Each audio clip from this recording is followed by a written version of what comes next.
Okay, What? we are live. Yep, we live. I'm gonna start posting the link bomb. Or I'm gonna start doing the link Oh, bombing. Bleh.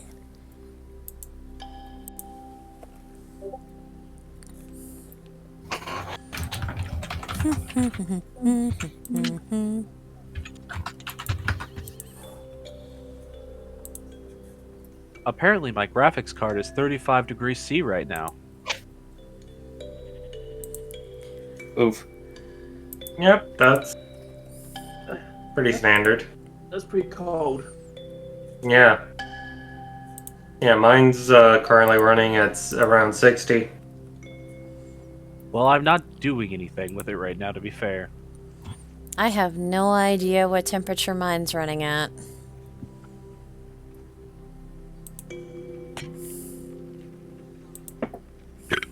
Excuse me. I only have this open and looking at it because I just moved everything over, so I'm kind of monitoring it to make sure nothing's messed up. You know what? Fair.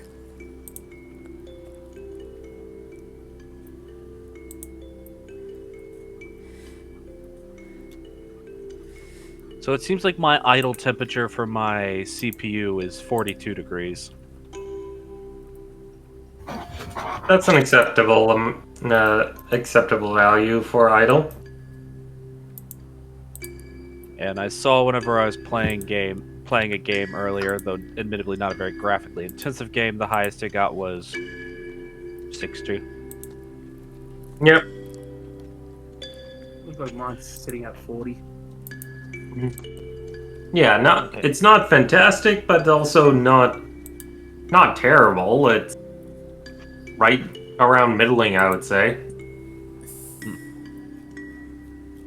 I'm also in Australia, so everything's on fire already, so I guess it's good. Yeah, you have a natural disadvantage. So how is everyone this week? I am tired. Uh,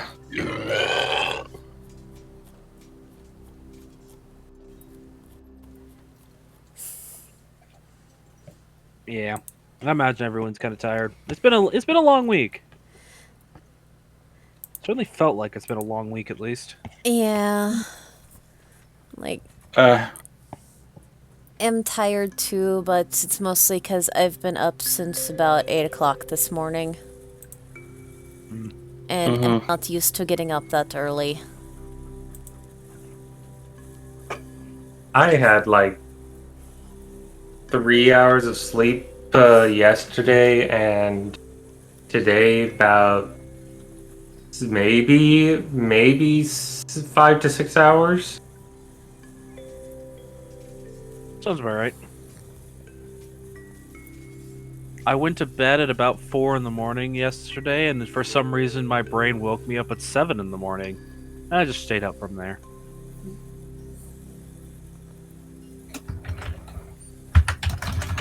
Man, a consistently long night of sleep would be real nice.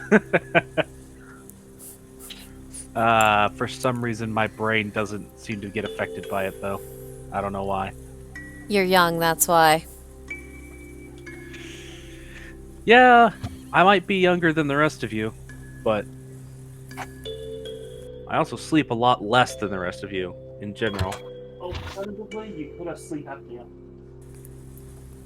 So even if I mean, I'm very fat, so I might do. so if you've got Mm.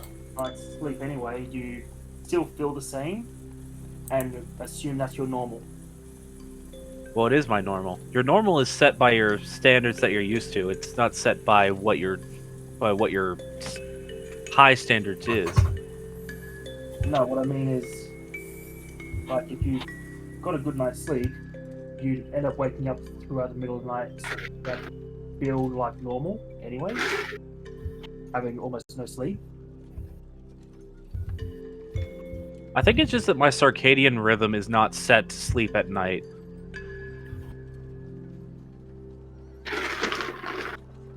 Because, like, 4 or 5 in the afternoon, I can knock out a 5-hour nap with, like, nobody's business.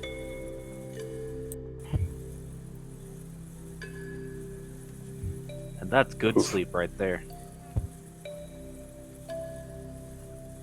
But no, I have to try to make myself adhere to the standards of sleeping habits. Even though that is only a standard enforced by the fact that you can only be productive in the daytime. Or at least that's what society wants you to think. Yeah. More people need to stay up at night. Well, I don't want to be one of those people any longer, so I've been trying to fix my sleep schedule. But hey, to each their own. As long as I'm productive when I need to be productive, then I don't care. I'll sleep when I sleep. Yeah. Sleep when you're dead. Rest is for the wicked, and I am not evil. But it's supposed. But it's there ain't no rest for the wicked. Listen, we're in a modern age where all idioms are said backwards and still somehow mean the same thing. Well, then money better start growing on trees, goddammit. It already does. It's just a long process to turn that money tree into a piece of coinage. Or paper element. Money. Anyway. If you want to be illegal, then you could take paper and turn it into money. Money. But we don't endorse that publicly. I don't endorse it at all.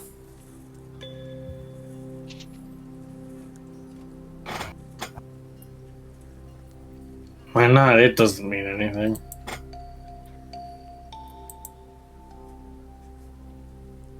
Does anyone else find it weird that Chris Pratt is going to be Mario? In what? In a Mario movie, Again? apparently. Yeah, there's a Mario movie listed to be to show up next year. Who was the original? Who was the Mario last time? Was it Bob Hoskin? Yeah.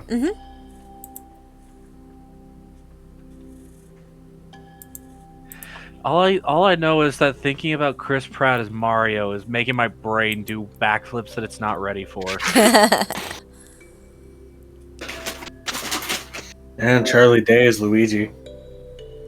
I don't know Charlie Day that well, so That's fair. My only upset is that Danny DeVito isn't Toad. He's not associated with the movie at all, but I mean, Isn't if Jack they were... Black Bowser? Jack Black is Bowser, which I think is weird too. I mean, if Well, you're gonna do celebrity casting for them, you could do worse than Jack Black as Bowser. I'm kind of into Jack Black as Bowser because Bowser's already not really a bad guy. He's just Yeah. a dad with... He's just a dad just with weird obsessions. And I feel like Jack Black can nail that. Well, I mean, he is also a dad with weird obsessions. Exactly. He has a It's YouTube channel. typecasting. Jack Black has a YouTube channel? I don't Yeah. know how I feel I'm gonna have about. to look He's that up. he's also been on Hot Ones. He completed the gambit, whereas his friend and bandmate for Tenacious D had to tap out, but stayed on the set for moral support. Fair enough. I always forget that Tenacious D is actually a band. Yee.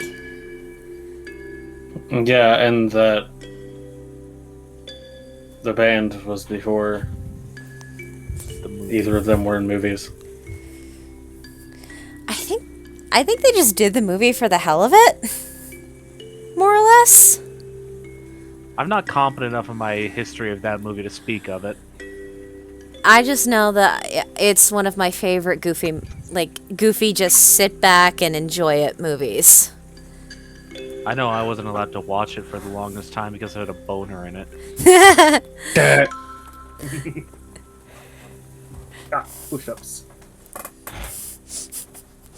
That's how you do activates the lasers. Yep. Clearly the prop in reality was just a broom handle. That's what you think. Yes, and I stay sane thinking that, thank you very much. You assume that Jack Black isn't a method actor. It'd be impressive. Anyway. It's actually the ukulele, his spare ukulele. In case the guitar breaks. Well, at least the new Mario movie will have one thing up on the Bob Hoskins version, which is at least it's got a Bowser. Eh. Bob Hoskins' version had Bowser being a mushroom.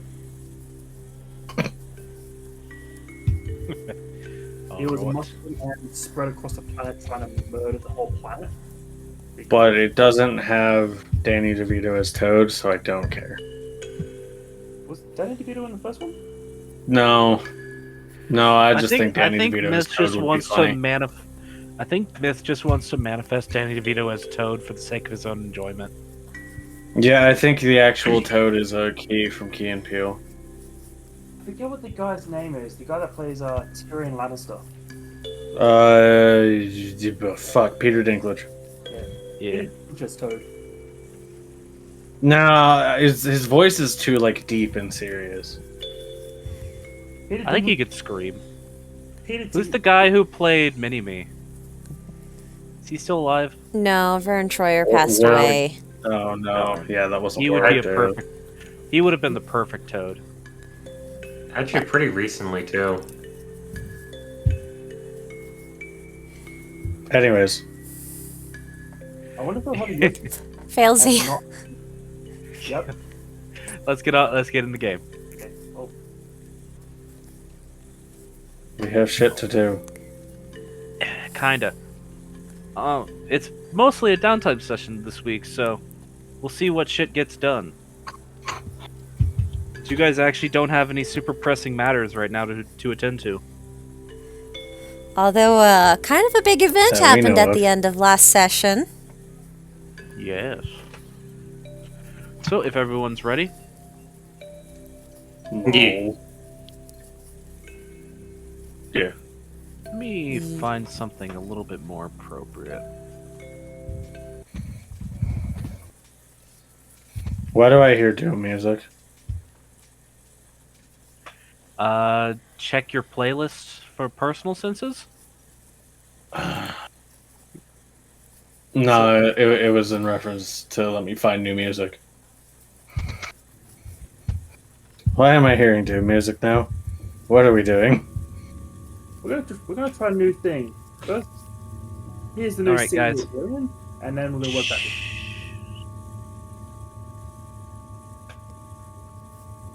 Oh, thing. Hello, everyone. Hello, everyone. It's good to be back.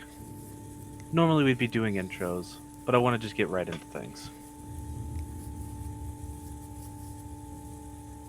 We pick back up in the scene where we left off.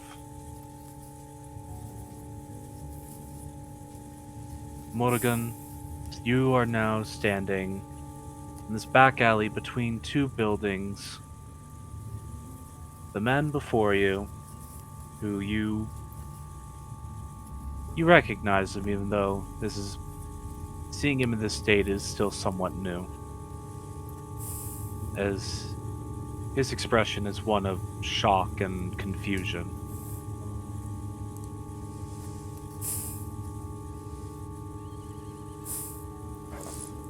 I'm guessing you didn't get my letter.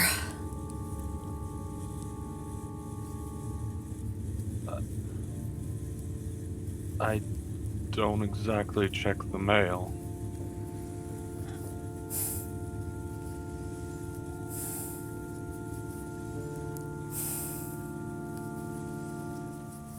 What are you doing here?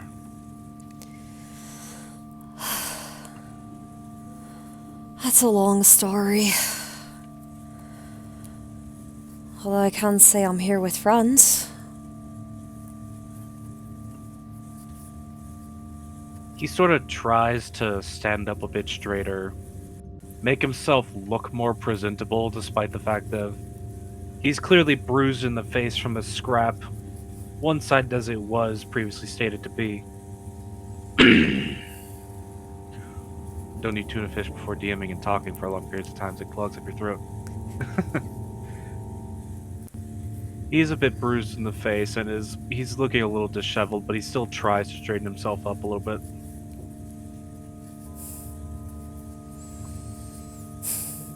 Well, that's good.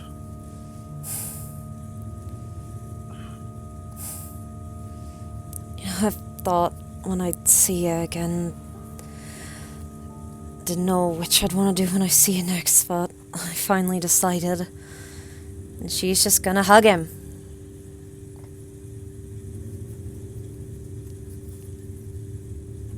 As you move towards him, there's a momentary pause as he almost backs away, but stops, and you wrap your arms around him, and he just doesn't move.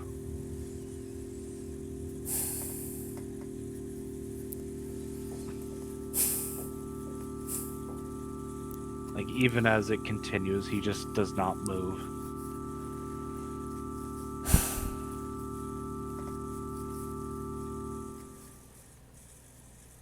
And she'll just sigh and let him out of the hug.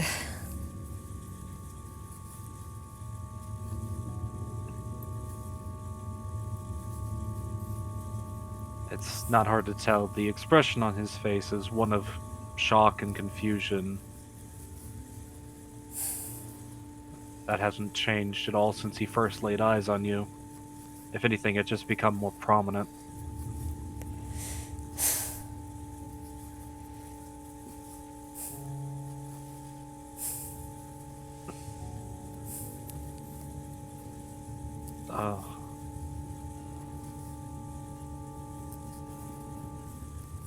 Like, puts his hand on his hip, trying to... Again, he seems to be trying to make himself stand up a little straighter right now. How badly did you get roughed up? I'm fine. Don't worry about that. This is nothing new.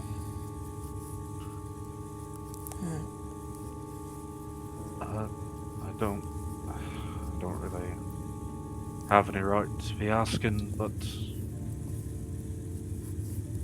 how's your ma? And then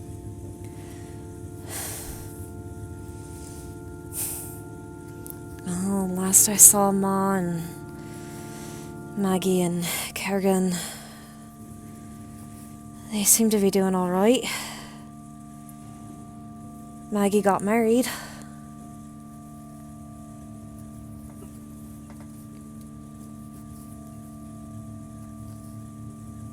Huh.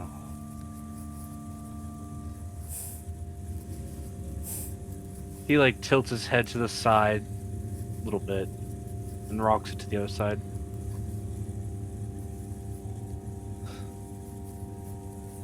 I guess I shouldn't be too surprised.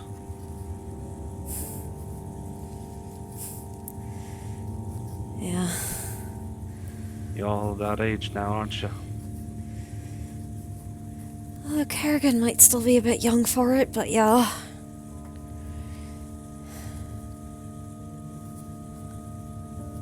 I've lost track of the years a bit, if I'm being honest. Has been about 15 or so, hadn't it? Yeah. About that.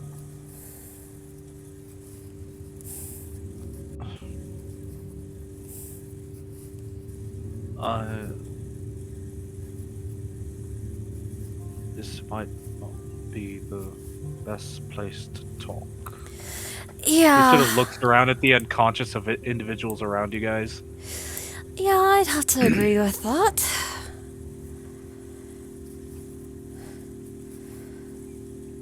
Although, looking at how many people you'd be able to get turned in and how many bottles there to become, you're going nice little payday there. I'm not turning these in. The people, yeah, but not these. Planning Anytime to I bury turn in them. these bottles. He stiffens as you say that.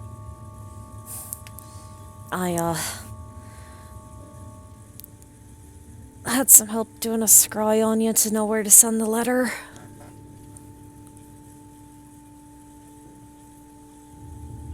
You were always too smart for me to keep secrets from you, weren't you? Yeah.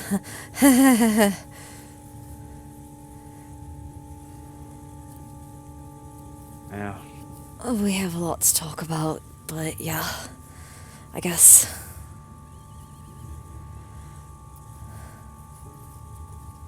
Well, if you saw that, then I'm sure you saw my little place outside town. Yeah.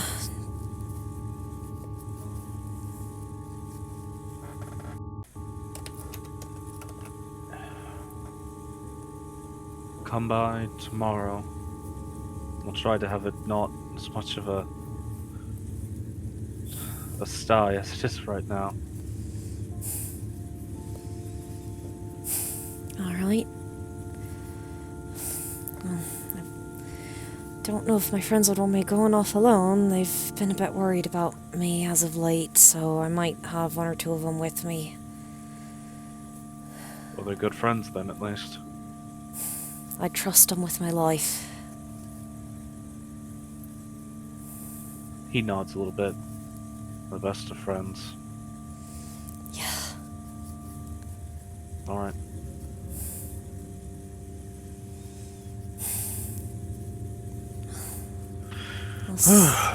How many should I expect? I don't have that many cups. If all of them come, let's see. Leaf, Hillsage, Vinci, Brimstone, Gemma, Keta. Oh, 6 total. Wait. I doubt LOA would come, so 6 total. I can grab some more cups if you need them. I don't mind. I'll get... No, don't worry about that. I'll get those on my way back. If you... He again just looks around at the people scattered around. Actually, you can take credit for reporting these guys. You sure? Yeah. Alright. I'd rather not be questioned again. They always wonder why I don't give them the bottles. Fair enough. I guess you better be off then, and I'll go track a guard down to report this. He nods.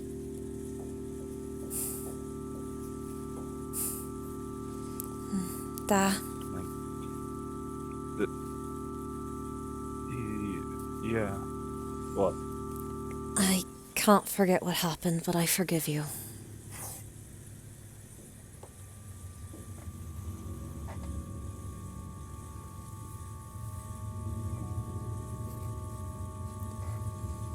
He just looks at you for a long moment.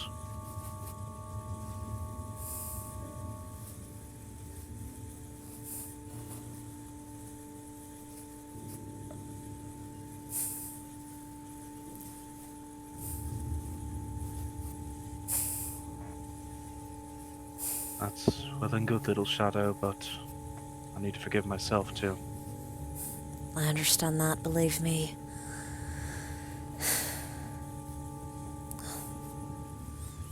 I'll see you tomorrow.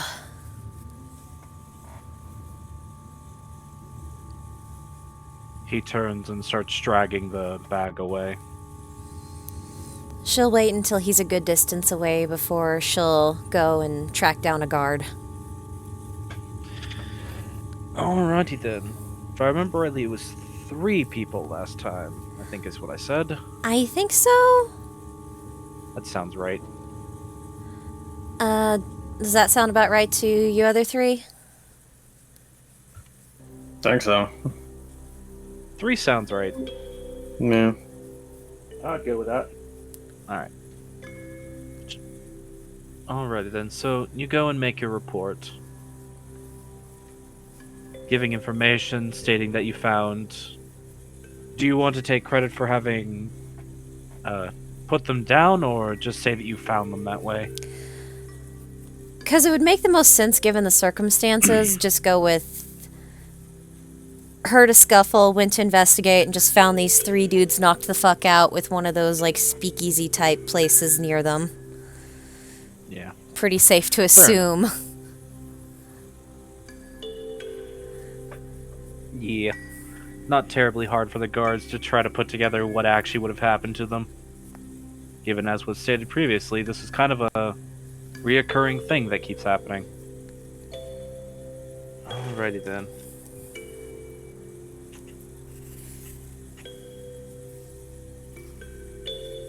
There's obviously no Aether to be found, but 3 individuals.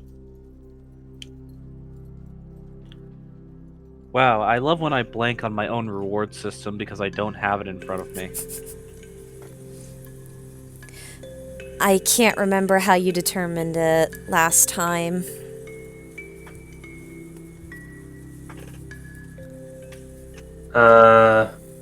Is it in my notepad?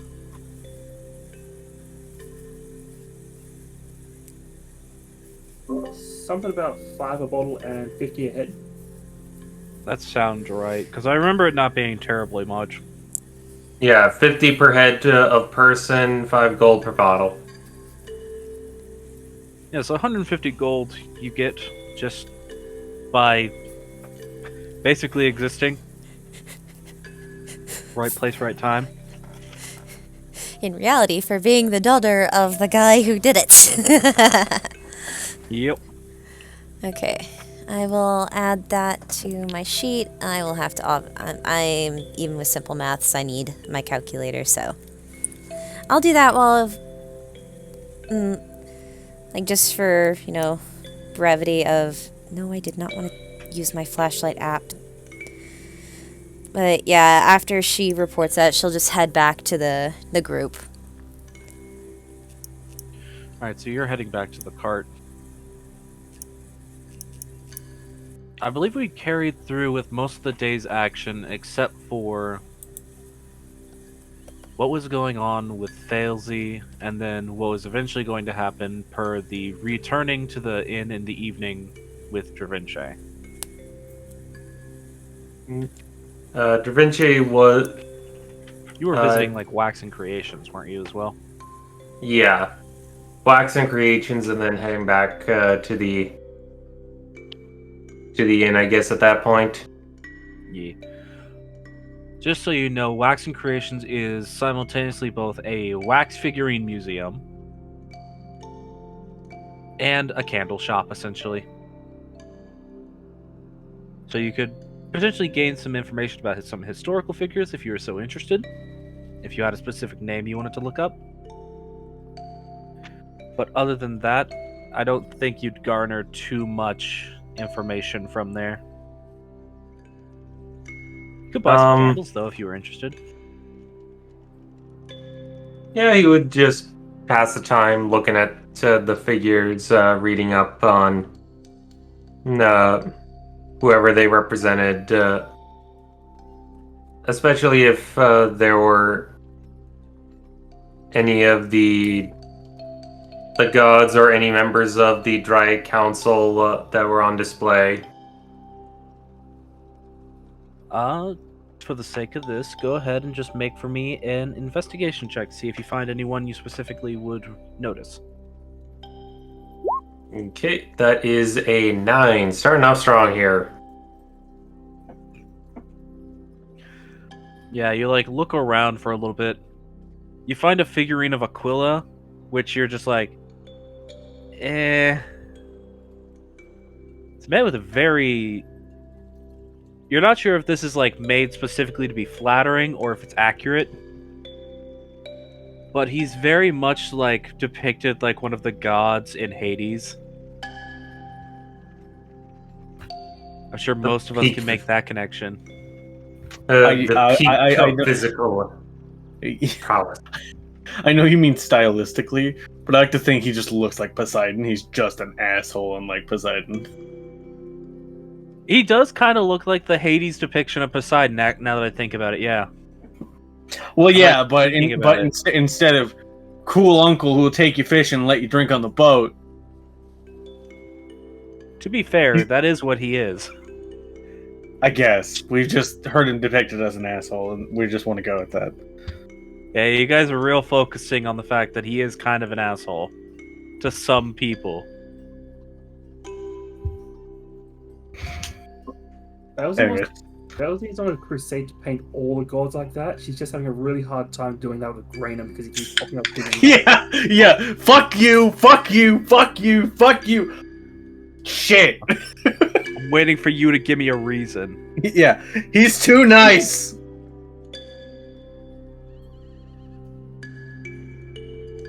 When someone is too nice for you to be like, fuck you too. So you say fuck you anyways, and you're just like, you feel a little bit bad for it afterwards. But yeah, you like find a figure of Aquila, and it's not very interesting. You don't really care about it that much. You're also not sure how accurate it is because you've never met Aquila. And also, you can't really be sure if whatever information is presented isn't just rehashed propaganda. Yeah, because you would at least be aware, given your political and social standing, compared to the party at least. Pretty much everyone but Failsy is kind of lower on a social scale than what you're used to. But that's fair. Yeah, it's true. Belzy has social standing. Because She literally does, and it's terrifying. because of her wife. Yes, because she's literally the consort of an heiress. It's Yeah. not what you know, it's who you're banging. Pretty in history, yeah. Yeah. It's not even who you know, it's who you're shacked up with. Anyways, I don't think they're not even married. It's just, yeah, we're together. They're married. Yeah, I know, married. but it also wouldn't be surprising that it was just literally just, yeah, this works until it doesn't. Anyways. no, they're married. But yeah. I mean, you're aware that he is one of the gods who does have a lot of quote-unquote propaganda around him. Just because he's one of the only gods who really cares about, like, image and how he's seen by his people. Whereas Grainham is kind of known for just sort of doing his job and having it done at the end of the day. And Ignesia just doesn't care about her image. She just is who she is. There's an ante. I'm still in the car. Just pop it like Andy, your microphone is very quiet. They're still in the car. Put phone Yeah. head like phone call. Okay. Then listen, and it will be good. But yeah. Like, Ignesia is sort of known for just sort of presenting herself as she actually is and not hiding anything. Aquila is really the only god known for trying to make a public image. For better or for worse.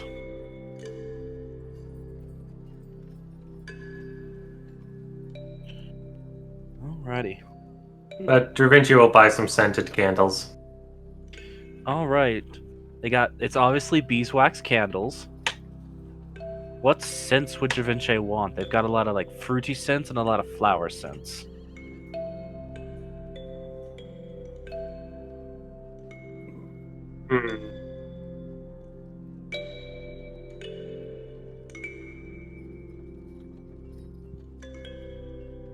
Does he you would buy definitely... lilac chamomile?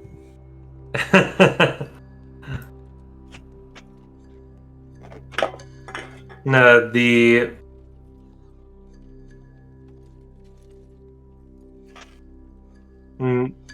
you would definitely buy something more on the fruitier side.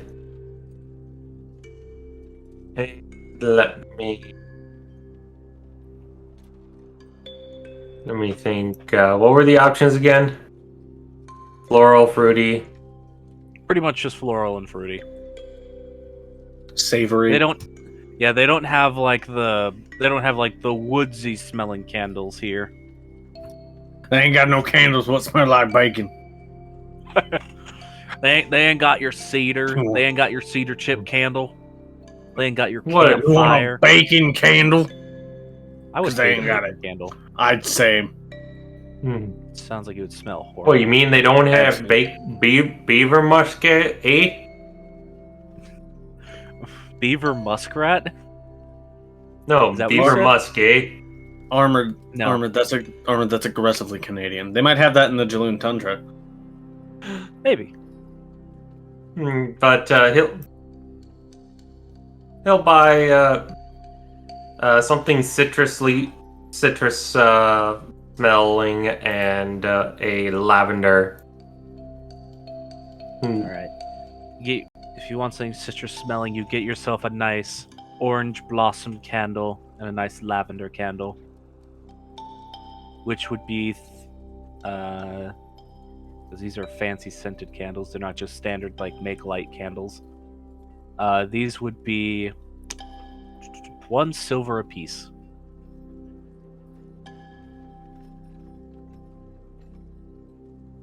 And now it might surprise you, but he doesn't have money in Yeah. that low denomination, so he'll I'm provide a aware. gold. You provide a You gold. bougie and get bitch. 8. You provide a gold and get 8 silver back.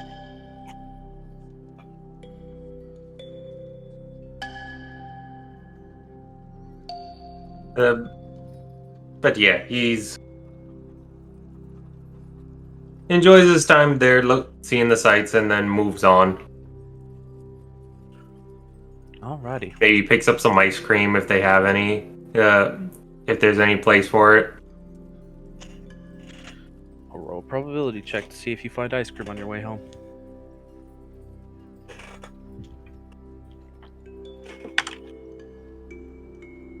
Yeah, you find like a little like actual street vendor for ice cream. It's like a Yeah. buzzkin who has like a red carapace on them, as opposed to like the standard like yellow and black carapace that most of them have. And you a perfectly chilled ice cream cone, vanilla and honey, because obviously. Yes. Although vanilla, that's some premium shit right there. You would think so. I mean, it technically is in real life. It is. It is, but it's also the standard. Also, Yeah. certain plants grow really well in the Blossom Kingdom. What do you want, a saffron flavored ice cream cone if you're really feeling bougie? I don't think that would taste very good. I actually do think that would taste kind of interesting and good. I think it would be weird though. I don't know. I don't. It would certainly know be. offhand. It would end up being yellow. That's for dang sure. Saffron colors things yellow. Yeah. Isn't saffron like the most expensive spice per pound? Yeah, Yes. and it like. Although, like, there's a tasting history video where he goes into the history of it and how, like, it actually used to be, like, a good way that English peasants could make money. Fair enough. But yeah, you have yourself. Go on. Isn't saffron, truffles, and I think vanilla is also up there because real vanilla is actually vanilla is expensive. second. Yeah, like Yeah. real vanilla is the second most expensive spice in the world. Because in the real world, it doesn't grow very quickly. It doesn't grow very many places either. But this is a magical world. We don't have to think about that. Yes. You want yourself a Like- saffron pancake? It's right there on the corner side of the street. But you will have his ice Please cream. How just much open would this that can. be? Alrighty then. So while you're making your way back from having visited the Waxen Creations and got yourself a little side street vendor ice cream, it's got like one of those crispy griddle fried waffles, kind of like a crepe, but it's not quite thin enough to be like a traditional like what we think of as a waffle cone. It's like ice cream served to you in a warm, crispy pancake. Yes. It's essentially just a scoop of vanilla ice cream with honey dribbled on top. It's pretty good. That honestly does sound really good now that I'm thinking about it. Yeah. Tomorrow it could be done. I would love to get ice cream tomorrow. I haven't gotten ice cream since the last time we went out to that one nice Asian restaurant. Because there's an ice cream parlor right next to that one nice Asian restaurant. Yee. That black raspberry ice cream was good. Yes. My dreams aside, though. We How cut much back that over. be? Oh, yeah, you get charged for food. Yeah.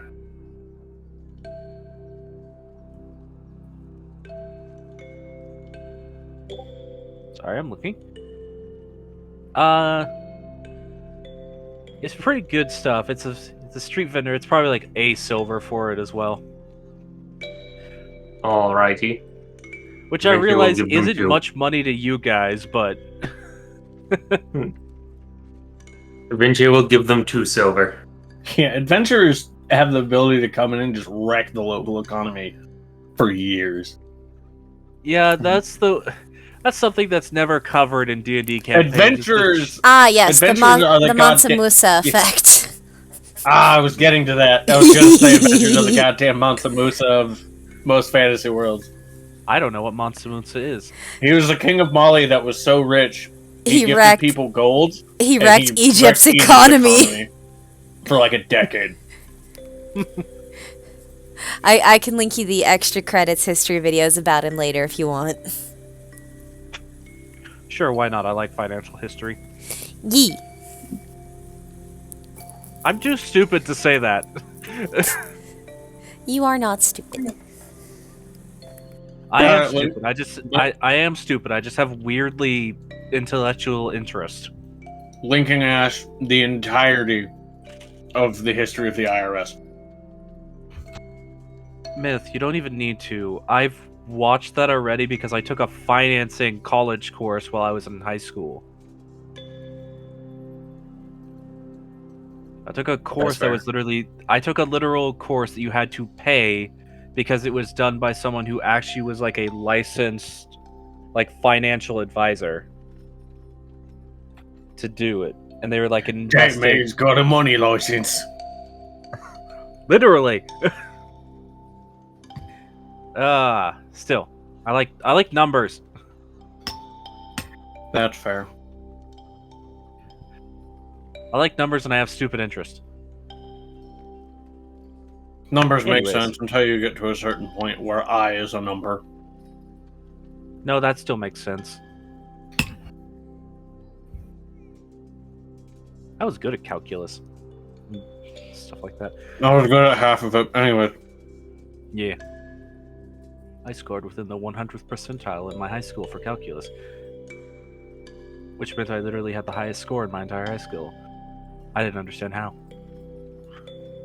I have problems. But yes, Failsy. Yes. We cut back to you as Jamel has just given over. Oh, I was received a link. As Jamel has just given over a large sum of money to this buzzkin, who takes it and just almost falls over because Jamel just sets it on him. He's just like, Well, oh, okay then.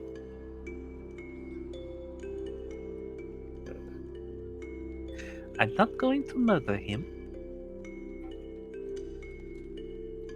He just sort of lets it drop onto the floor and just well, I'm glad to see you're eager to purchase. Well, all we need to do then is we can bust the seals on those and let them mature into their full stage. Oh, I want to see this. Alright. Out comes Fel's little notebook. Failsy, you procure a notebook and prepare to write down the rapid evolutionary cycle of this creature. All right. So the ones that were chosen of the ones available from the red, green, and light blue ones, you chose the red one and the light blue one. Which do you want opened first? Crack open the reds. All right, the red one. Oh boy, it's like a loot box. It is actually like a loot box. I hope I get a shiny. These are the shinies. These are the premium ones. These are the expensive premium ones that give you one guaranteed rare. I hate that that's correct. I hope I get a legendary. I hope he has zebra skin. Why does a bee have zebra skin? I don't know. I mean, it just has to be a white bee instead of being a yellow bee. Anyways, the zebra skin bee. Why does a bee have skin designed to keep off insects? Isn't the bee an insect? Does his own skin keep himself at bay? Myth, I'm gonna need you to stop. I'm gonna need you to stop. Stop being the existential crisis orc. Alrighty then. The buzzkin you were working with hovers up on his little wings, finally flying for the first time since you've seen him. Flies up to the red comb and just takes one of his little extended claw-like appendages that he has for hands and just drags it across the front of the comb, breaking open the front seal of it. And what you see is a little gross, because it looks like he does that and then just viscera pours out. Just goo just pours out before the larval thing that is in there just rolls out and falls onto the floor. Oh, thank God the floor's squishy. Yeah, the floor is very squishy. It's also not very high up.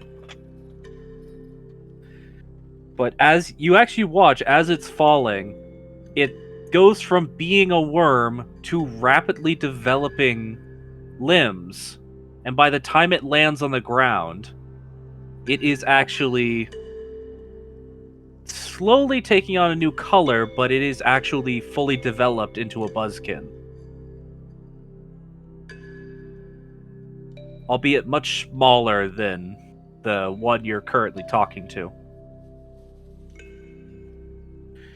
All right, you'll have to give it a few moments for it to gain its senses. And you can actually watch literally as you pretty much watch what you would expect to be like the first 6 months to 1 year of a normal creature's life cycle happen in front of you over the course of about 2 to 3 minutes. As it goes from just this tiny little larval thing to being a fully grown buzzkin. He's a wizard. There is now smoke coming from Fowler's pencil. Fair enough. And by the time it completes, it molts out the sort of yellow and brown shell that it had. And what stands before you is a buzzkin, which is primarily red with dark brown streaks.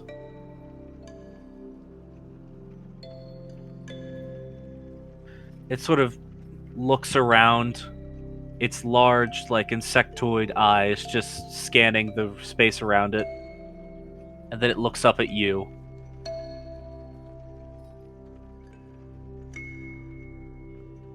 It just stares at you for a moment. It's like a weirdly deep stare. Fowler goes down to her knees to be closer.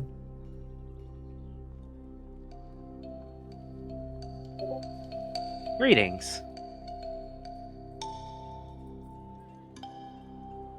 It extends one of its little claw-like appendages towards you. Bowsy goes to do the same, but she gives him a finger. Yeah, it's pretty much all that fits.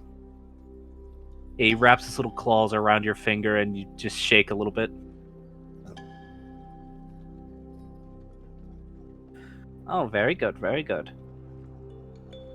Looks like he developed his language centers all right.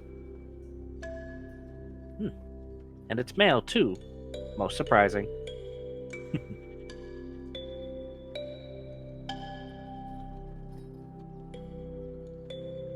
May I ask the name you're going to be giving it?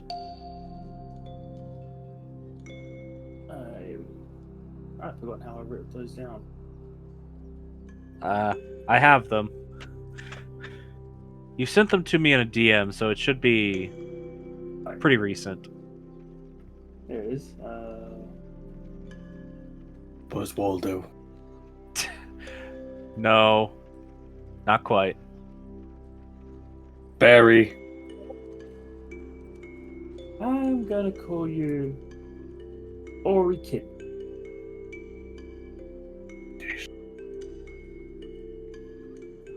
Ori Kid. Very well. The little buzzkin just sort of nods. Ori Kin. Ori Kid Zamotus. It is a pleasure to meet you.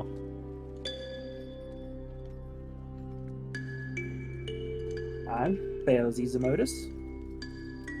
And this is Jamel Zamotus. Hello, little one. It like looks up at Jamel just like, oh. Big lady. Like, you're big and then she's big. I look forward to working with you.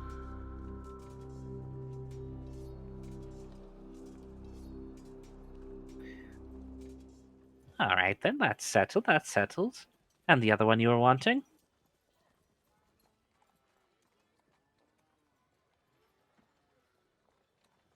The bright blue one, I think it is. Alright then. He drifts up to that one this time. Same process that you get to witness a second time, though this time, towards the end of the molting, you actually watch as this little buzzkin starts, like, rubbing itself. Like, it's kind of weird because it's almost like how when you watch a fly standing, you watch as it, like, cleans itself very fastidiously. You watch as this buzzkin does that until it actually pushes its own molted shell off. Oh fuck, it's got OCD. Not wrong. Ah. Okay, okay. There we go. Clean, clean, clean. Finally clean. Ah, I see, I see. You okay down there? Oh, yes, yes. Very clean, very clean. Very okay, very okay. Oh, mess around me, mess around me. Oh, step away. This little buzzkin, like, moves away from, like, the weird, gooey mess that poured out of its comb as it was essentially hatched. So just so you can also have an idea for sizes, by the way, the red buzzkin is 2 feet tall, and this blue buzzkin is only 1.5 feet tall. So they're both very small.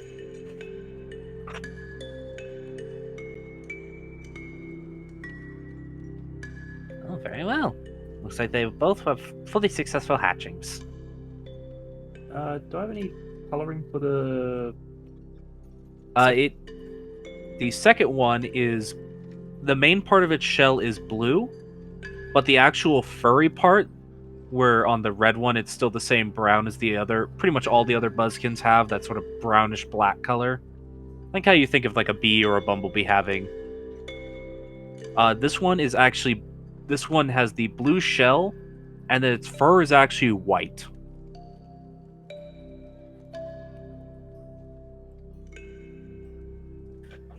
So it's actually it actually has a very pretty color pattern.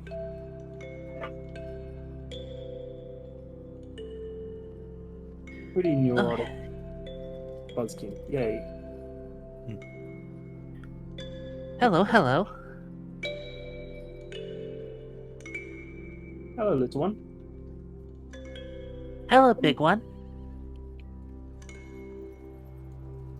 I'm gonna call this one Vatsar. Vatsar. Okay. That will be my name. I like this one, Filthy.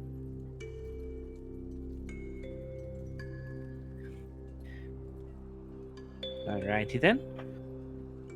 Well, let's have you all get out into the sunlight for the first time. It'll do your shells good for hardening them up. Fragile though they may be, best to not have your shells being soft. Ah, very well. The dryness would be nice. Alright. The red one almost seems a little suspicious of everything going on right now.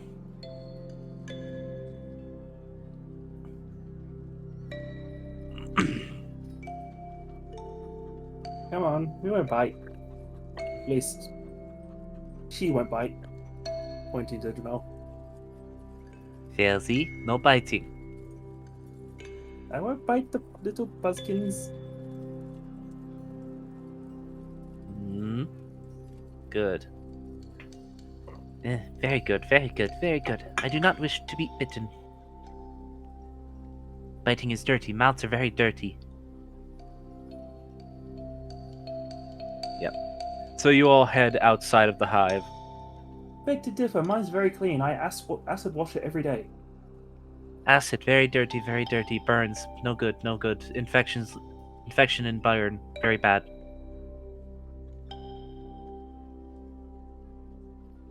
Large surface area, mini bacterias. You know, most cleaning products are a mild acid.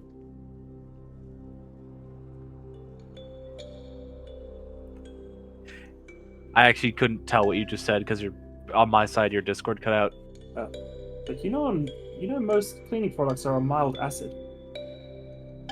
Yes, but they can be washed away with water. A bite is not as easily done, especially after it's been delivered viciously.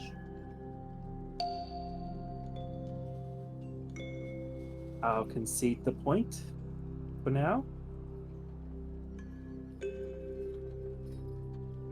Yeah, at this point, you've been led to the outside of the hive while just walking and talking with these little tiny buzzkins who are small comparatively to everything else around here, even the other, like, normal buzzkins that have just hatched.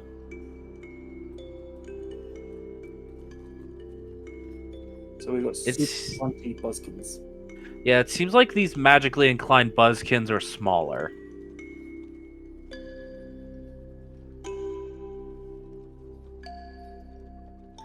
Very well. Well, if you have any more questions about our kind and your purchase today, feel free to ask them. Is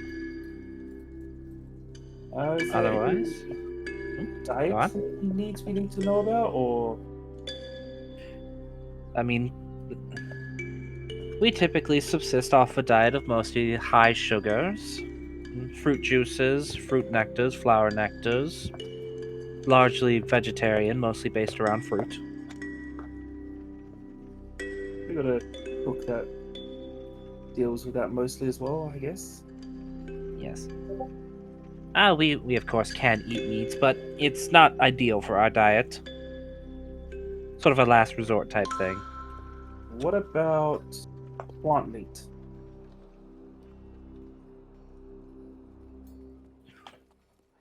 Naturally, of course. Our chef seems to have a knack for finding fruits that are just made of meat for some reason. Oh, I understand what you're asking. That should be fine, though still not advisable.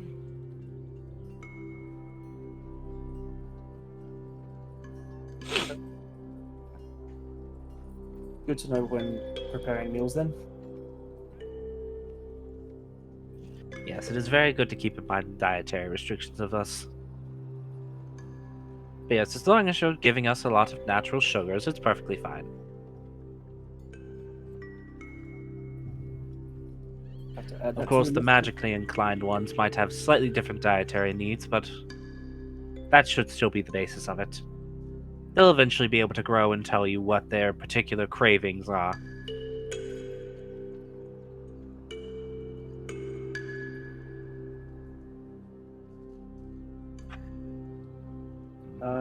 Do we need to buy anything like a tiny beds or something?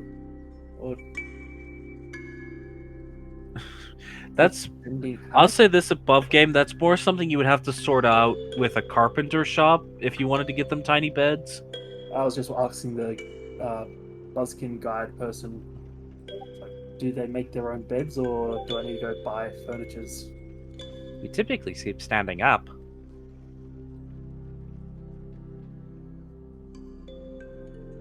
We don't typically have a need of any such things like that.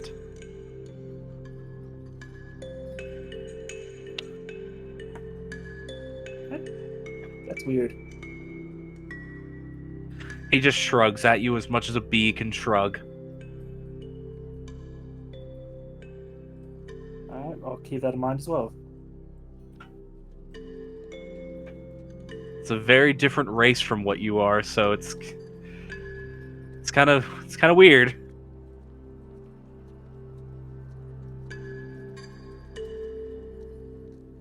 But yeah. You now have in your possession, which is weird to say, but it's technically true, 2 freshly born buzzkins of a magical variety. Orikid Sumotus and Vatzar Sumotus.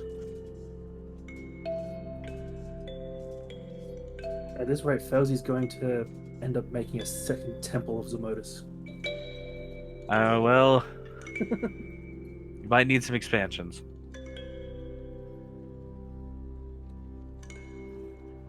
Get the Crystallium to work. Start building onto the underground system.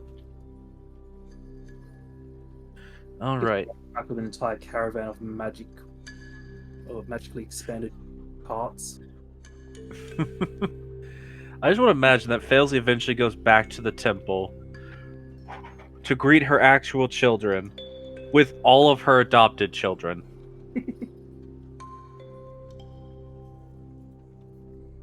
And it's going to be wonderful and very confusing. These are your brothers and sisters. What? These are the ones that we found while we were trying to get ready for you. Some of them won't be around very long. Don't worry about that. Oh god, it's like getting a dog right when you have a kid. So they die right at the peak of them achieving maturity. Nah, Buzzkins only live, like, on average about 3 years. They live about 3 to 9 years at most. So you don't have to worry about that. Especially if you take into account Felzy's shenanigans. Yeah. It's gonna be real sad when you guys get these tiny, weak creatures murdered. That's not my problem. Everything works out for Felzy. They'll probably end up doing something worse, like accidentally making immortal Buzzkin. That would be weird. Alright. You spend some time getting used to them. Finding out that the red one is kind of quiet in terms of talking. Doesn't seem to like to converse very often. Mostly just seems to listen. And then you find out that the blue one talks a little more than maybe you're ready for, and it likes to repeat itself. Keys, baby. It'll like say one thing several times in a row before deciding to move on to whatever its point is. He's got OCD. Just a little bit of OCD, a little bit of OCD for your BBB. Look at him. You burned a perfectly good bee. He's got anxiety. That one's actually a girl. She's got anxiety. I don't know if that was mentioned or not. If it was, I missed it. I don't think it was. Okay. But yeah.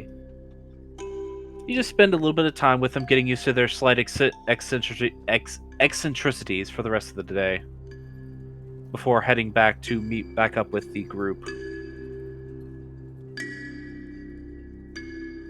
I think based on previous conversation from last week, the last person of the group to meet back up is Brimstone, because losing track of time. Yeah, it checks out. But before the sun completely goes down for the day, you all have met back up at the cart and the Honey Wand Meadery once again. Andy, I don't know if you're in a state where you can talk yet, but if you wish for Keta to be present, then she can be. Lee has just been giving her soup all day. Anything on the mirror? I have to find the original message again just to remind myself of what it was. Andy's asking about the mirror. Is there anything on the mirror? Yes, that's why I just said I'd have to find the original message again. Shouldn't be too far up.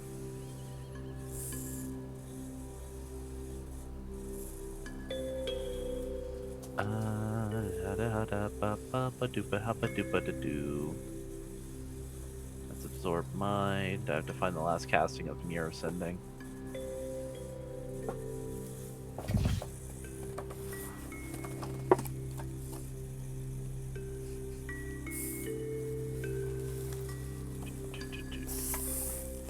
Some stuff that I need to write down more, but sometimes forget to write down, and then continuously forget to write down, as I have to focus on getting other things written. Do you need a break to focus on that? We can go ahead and take a break anyways, but Okay. I just figured need- I doing just a need to quick look for bio it. break would probably, give you a chance to work on that for a moment. yeah. Alright, 5 to 10 peoples. I'm just gonna leave my mic open so if the cats decide to make noises, y'all can hear them. Ow. Morgal. You'll probably end up hearing me fussing at Raw when I come back because he will no doubt take over the computer chair. Mother. It is warm. It is warm, mother. Therefore, it is mine. Mother.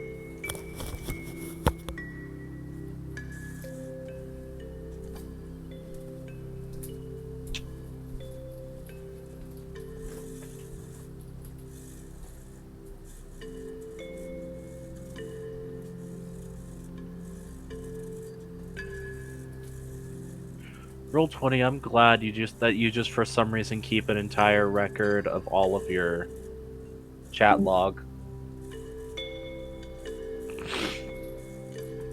Right. Though at this stage, I don't know if it was actually written in Roll 20's chat, because I think I've gone I back to think- the fight with. Yeah, at this point, I've gotten back to the fight with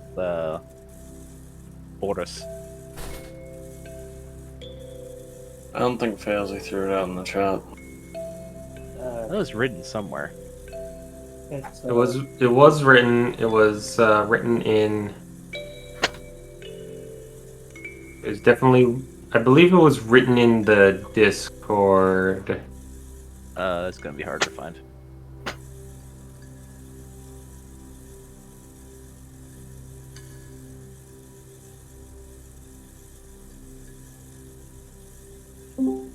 I scrolled up to try to find it, and I was just met with a cursed image before my eyes. Which one? There's a few. I don't want to describe it for the sake of the stream, but it's just below the stream link. Okay.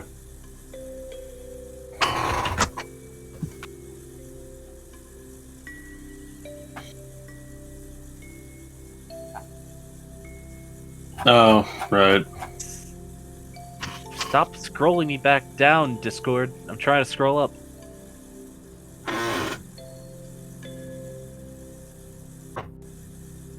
The issue is so much chatter happens in our chat. I'm just like, where did it go?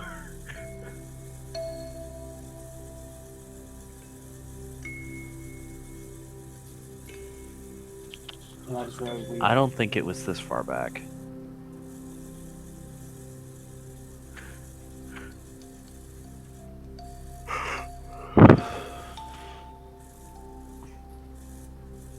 Here it is. It's Juf. Granddad, are the wards up yet? I'm alive and need to talk very, very urgently. Okay, I didn't think it was something super complicated, but I couldn't remember exactly what was asked.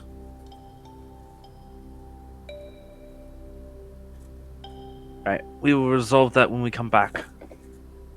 Keto will have received this message while being fed soup by Lee some point in the day.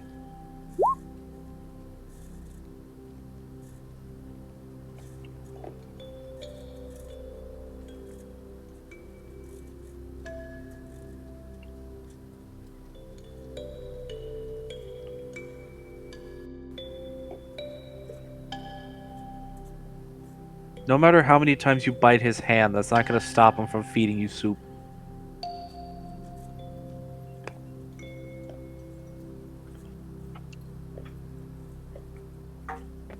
I can just picture him.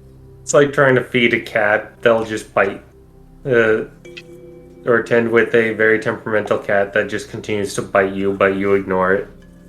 I think he's used the threat of, I will go into Fails' room and grab some of those ropes. No. Lee is always just like, ow, ow, ow, ow, here's your soup, ow. Here's your soup, ow. Here's your soup, ow. Here's your soup, ow.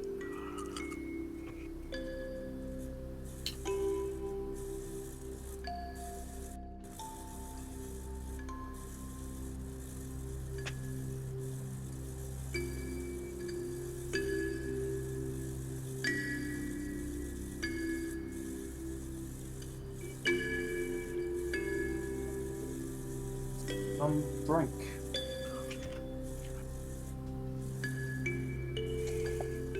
I have a response to that, Andy, but I can't say it on stream.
There isn't an RP chat anymore because it never got used, so I took it away and turned it into something else. Fair.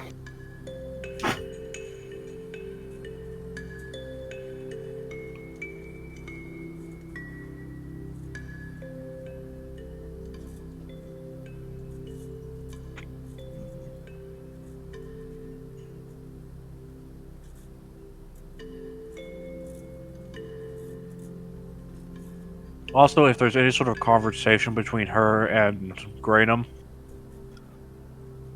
then it would have to be through Da Vinci taking her there, so it would be something that would probably be done on stream anyways, because it involves more than one character.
Maybe, but the chances of Granum leaving the Bastion right now, given everything that's going on, is kind of low.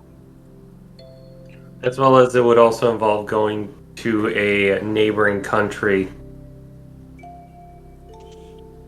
Yeah. At the very least, a neighboring country that keep friendly ties with his country.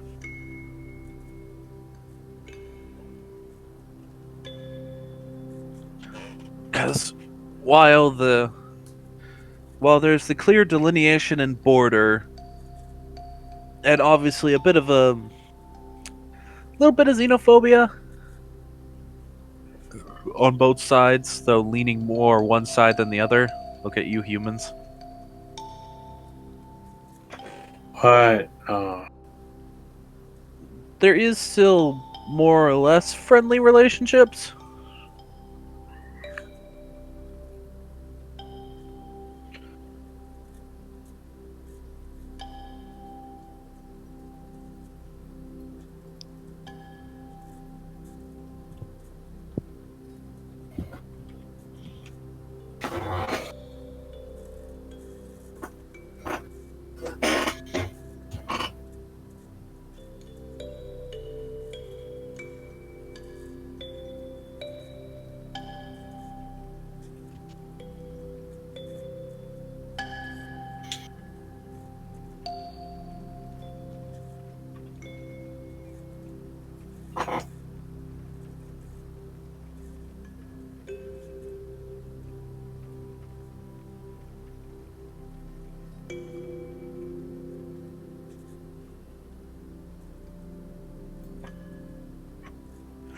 No Game No Life is a weird anime that I feel like I would actually enjoy if I watched, but I don't want to.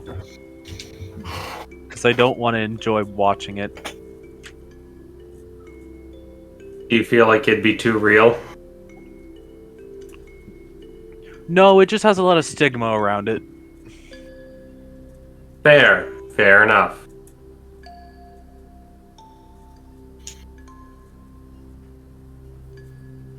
I don't quite know what that stigma is, but fair enough. The main... I don't know if they're actually related or not, but the main character who is... The female main character wants to give her first time to her brother. Oh.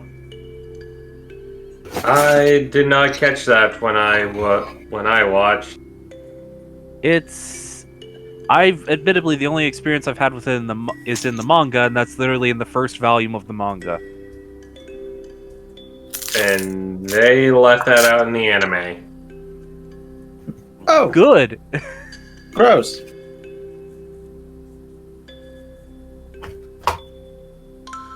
At least as far as I'm aware. I would have to watch it to know. Bear riding a moped. Just a bear riding a moped. Little girl rides along. She's very confused. Because it's a bear riding a moped. A bear would be so confused if it was just minding its own business, licking a tree, then suddenly it got hit in the butt with a moped, and now it's on the moped riding it, and it would just be like, what's happening with my life? What did I walk back into? Bear A bear riding riding a a moped. moped. What will he do In my next? movie memes. Ah, fair enough. Raw decided to make a liar out of me. He didn't steal the chair. He's just sitting on the floor like a little floofy loaf. Little loafy boy.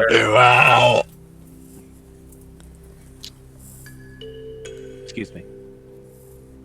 Molter, I desire your attention. The thing you posted in food porn looks less like porn and looks more like a heart attack. Methosia. I'm aware. It looks like I would eat that and then die. And not even have a good time. Correct.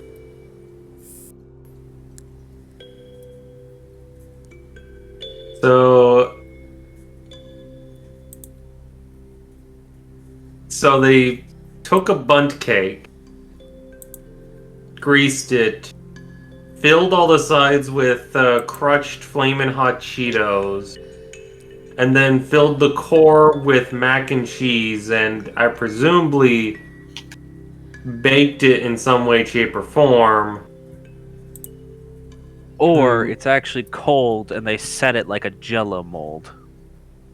Or it's cold and they set it like a jello mold, put it on a plate, and then covered it in nacho cheese sauce. I don't like either one of those. And return. Welcome back. Either way, I don't even like looking at that. I don't like the Same. idea of encrusting something with Doritos. I think those are meant to be flamin' hot Cheetos. Same. Is it supposed to be Flamin' Hot Cheetos? I thought the thing said Doritos. Flamin' hot Cheetos. Oh, I read it wrong. Even still, I don't like that concept even more. Because I don't like What, Flamin' you don't Hot want- Cheetos. You don't want flamin' hot Cheeto sushi? No, Cheetos are gross and greasy. Armored. No. I am only speaking truth. It exists. No. I think it only exists because, like, in a Sophia Nygaard video, she and her, at the time, boyfriend, now husband, decided to put flamin' hot Cheetos in a sushi roll. Just for the heck of it. I don't know if that caused it or not, or started the trend, but I have seen advertised flamin' hot Cheetos sushi.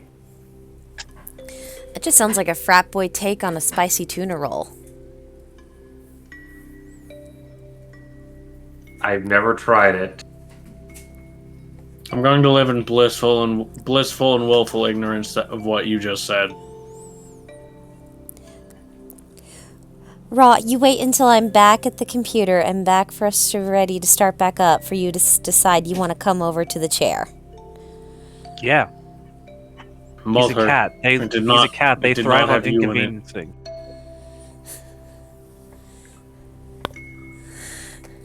I swear, you were named appropriately, but only because in the actual mythology, the god Ra went a little senile before just living out the rest of his eternal life on the sunbark. Just don't go pulling your eye out to make a big, angry lion goddess. He is the big angry lion goddess.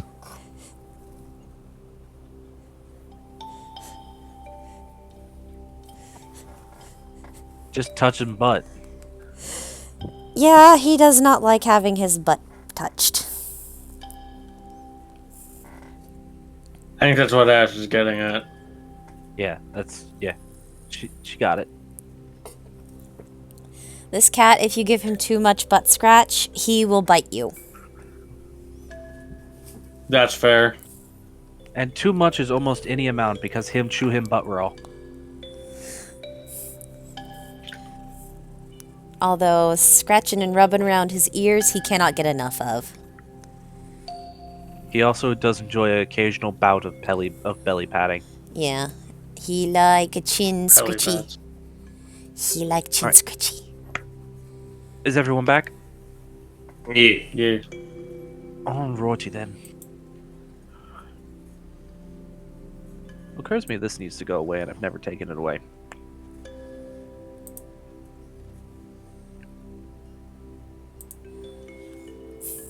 Alrighty then.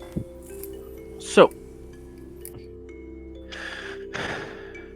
Andy, I don't know if you're in a position where you can speak yet, but I'm going to go ahead and say, because at one point throughout the day, you do actually receive a message back through one of the mirrors in the main room.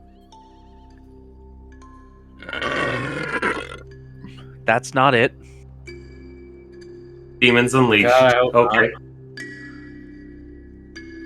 Yeah, Graham just makes that noise. No. Maybe, but no. Not this Turns time. out he's a demon. Anyways. You That would get be back the concerning. message. You get back the message. The wards are not up yet. It's very good to hear you're alive and you look well. Whenever you're available to come next, I'll make time for you.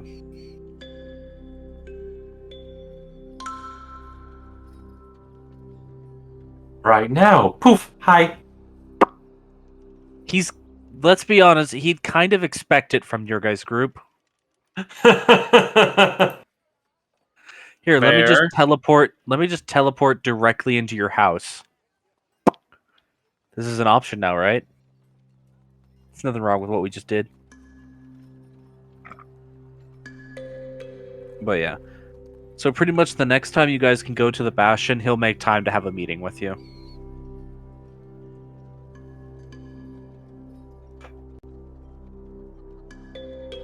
But he probably can't leave the Bastion right now.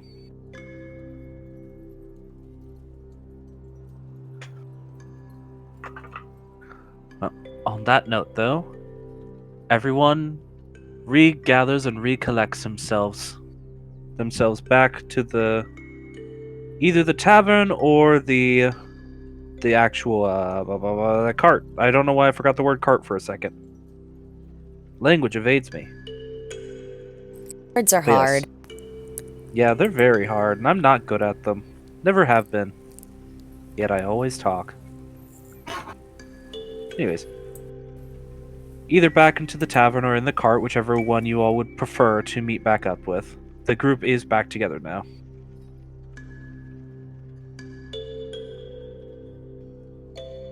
Neat. So, which is it? Would you all prefer to meet back in the cart or into the actual tavern room? Tavern hall?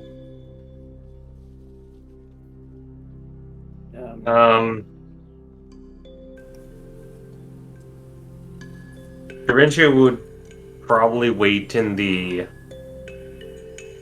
tavern first, but it's up to the others. He will go to the cart if he's called over.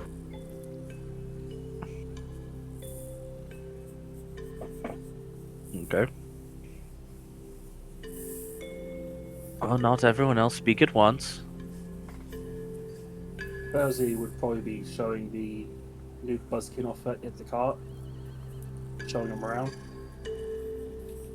Alright. Fair. So yeah, Fezzy, you showed the little buzzkin around the cart. They just they they seem to be rather interested in the fact that it's much larger on the inside than it is on the outside.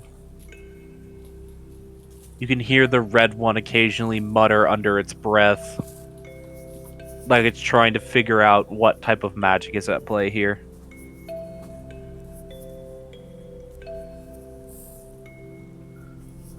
Would Failsy know the faucet magic? I mean, it's some type of enchantment magic, and it's probably some form of transmutation magic as well, but on like a scale that you have never had to deal with personally. It's very similar to, though not the same as, the magic that's used to make like bags of holding and stuff like that.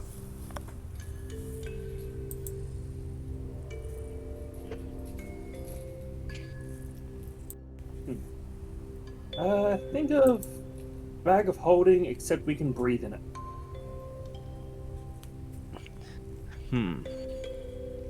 Most curious. I must investigate further. Alright, you do that. Until you give him something specific to work on, he seems like he's just going to be very inquisitive about anything magical he sees. Meanwhile, you kind of watch as the little blue one just starts wandering on around the cart, and you're not sure where it got it, but it's got like a little broom.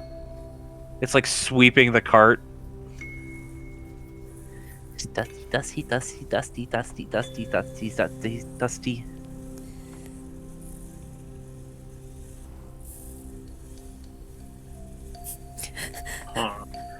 I can't help but think that, like, Morrigan gets back as to see that. Yeah, you guys, Joe and Jay probably would have been told that you guys are probably going to meet in the cart then. Yeah. At least at first. You could migrate to the tavern, but might be better to have your meeting in private before somewhere else where people might listen. Yeah. But yeah, you all pretty much arrive in to see that there are two new entities in the cart now. One little red bee creature walking around the cart, investigating and looking at every corner of the cart and muttering weird arcane mumbo jumbo to itself. And another one, this little blue one, who is currently like almost like a typewriter going across every inch of the floor, sweeping while just continuously saying dusty.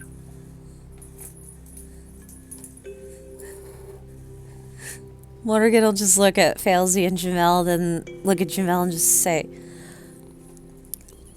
I'm assuming since you were with her, things happened fair and square. We did not steal these buzzkin. I was trying to make a joke, Fail- I guess it didn't land. Don't worry. Failsy did seem to consider it.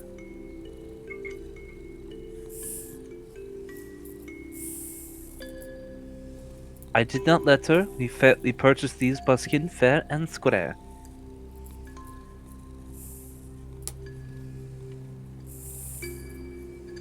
So weird. It is a little weird, but they're very cute, so I'm not gonna think too hard about it. The explanation that the worker there gave us kind of made sense as well. Hmm. Apparently this is also because Buzzkin work a bit like a hive mind, so any information and knowledge they gather individually is shared among them.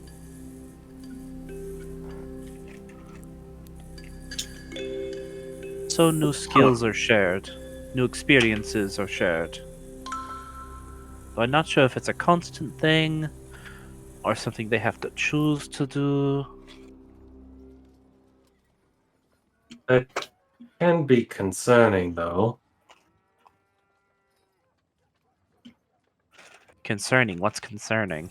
The little red one just walks up to you. think Preventry's just clued in that you kind of have a built-in spy network for the drive. Yeah, sort of. Not as much us than if we were our other companions. Us, we have a little bit of a less of a connection to the hive. That's why we're a little different compared to everyone else.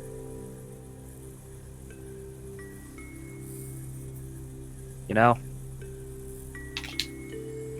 So going a bit beyond just having magical potential. Yeah, magical potential, but because it means we're usually a little bit smarter individually than the average hive worker.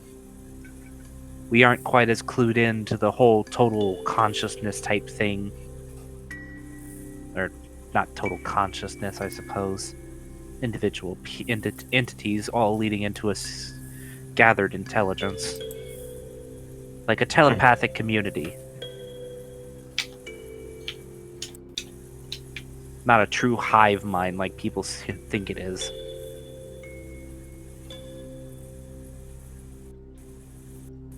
Needless to say, we're not so stupid that if you don't want us to tell our others about something, we're not going to talk about it.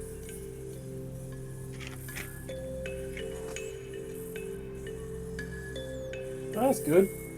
I think I have secrets. Forgot. Do I have secrets? Felzy, you have so many secrets. I think we all do.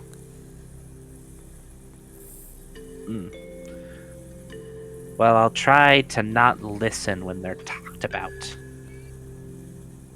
Dusty, dusty, dusty, dusty, dusty, dusty, dusty. Is the blue one okay?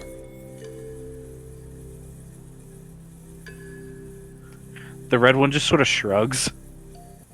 He sort of leans over. It's like, I think I got a neurotic one. Oh boy. Neurotic, concern, dirty, dirty, dirty, dirty. Don't like dirty, don't like dirty. Dirty means mess. Dirty means mess, dirty means mess, dirty means mess. Dirty means that results will be muddled.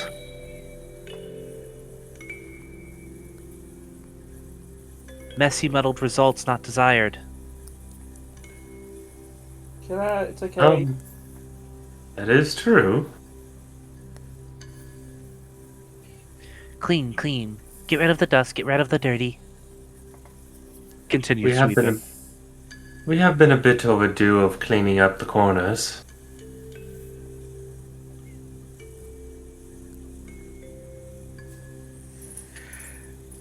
Yeah, it just looks at you when you say that and just goes back over to one of the corners that's already done and continues sweeping there.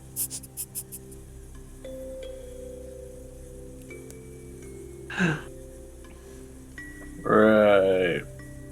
He's got an expression saying like, "What the fuck have I done?" You don't see this expression very often. Failsy questioning her decisions. What this means is that we're going to have to make sure that we work a bit harder on keeping things clean.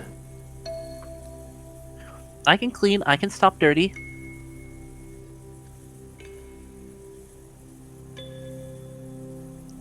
Not sure for what you have me, but I can do that.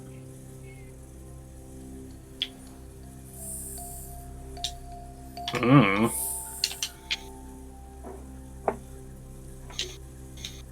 That is actually a good question. Why did you get us?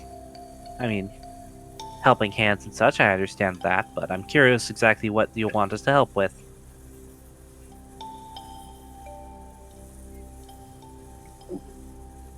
Well, I was hoping I could get a hand with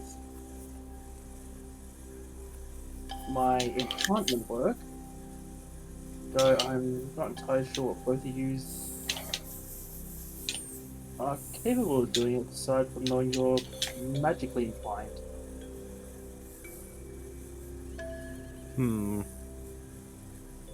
When I focus on my own magical abilities, I can tell you that, based on what I can see in your mind for how they would be perceived, they lean towards the arcane.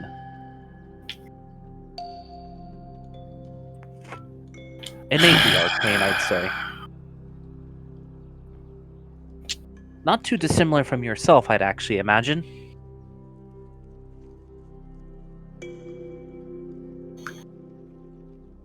Why do the bee people have to cast magic? That's Most of us do very. not. Most of us do not. We are strange. We are considered dirty, strange, oddities in our kind. Yeah, it's very. I think this is the first time I actually heard of them using magic. Yep. Based on previous experiences with you, Da Vinci, Buzzkins typically can't use magic. This is a new, strange occurrence. Oh, and my own abilities, my own potential abilities, my own skill set. I enjoy cleanliness.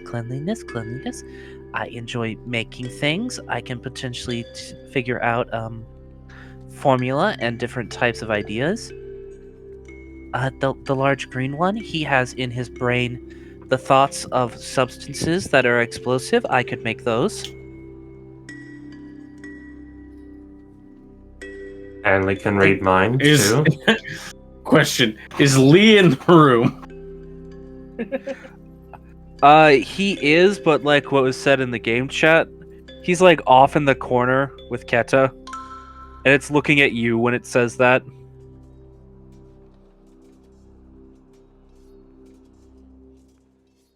Just narrows his eyes at the blue one. Have I done something wrong? Your perceptions are rude. I don't like things being in my head. I am sorry.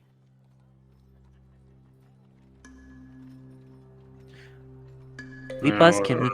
We can hear the thoughts. We can hear the surface thoughts, telepathically communicating with each other. It allows us to think and think more as one. Think more together. Help us together. Gather ideas. Gather trends. Gather ideas of what we should do. So you ain't like actively doing it, it just kind of happens. Yes, only surface thoughts. What you think when we prompt ideas, it helps us gain an idea of what we should do in our world around us.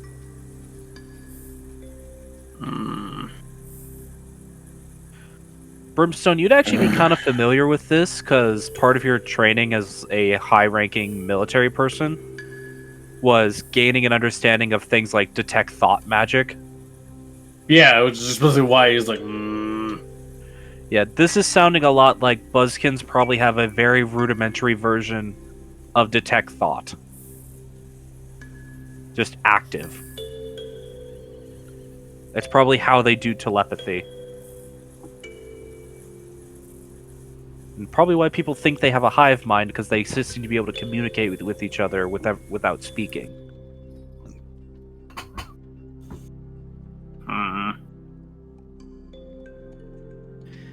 I cannot listen to your thought if you would prefer. Speak only with word and with tongue.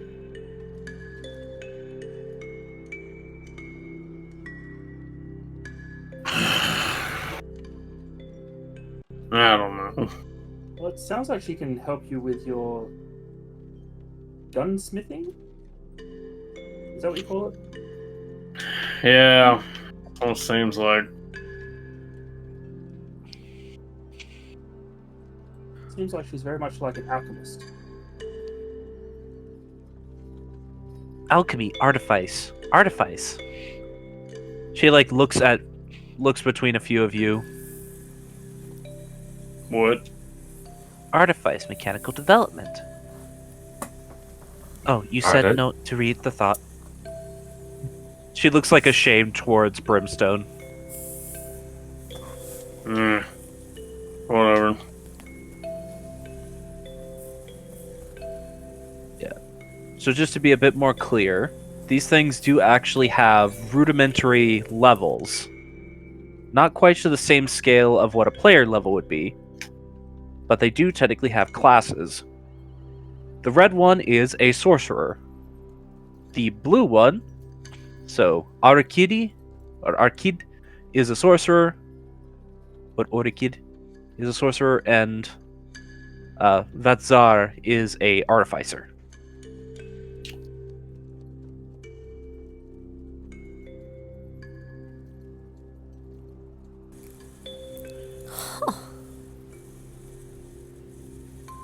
I continue. I clean. I clean. I continue clean.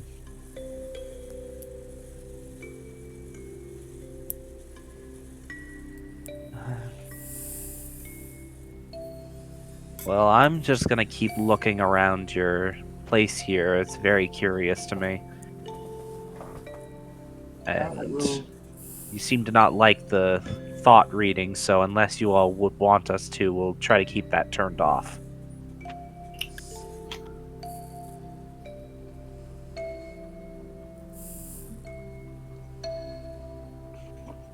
I mean, I'm fine. Maybe for the best.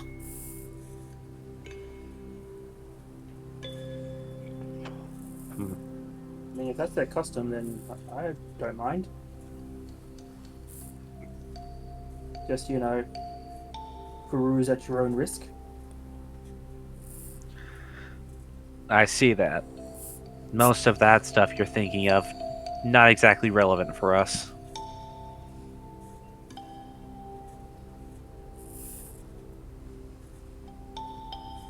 Oh, good. Fauzi's already been blacklisted from thought reading.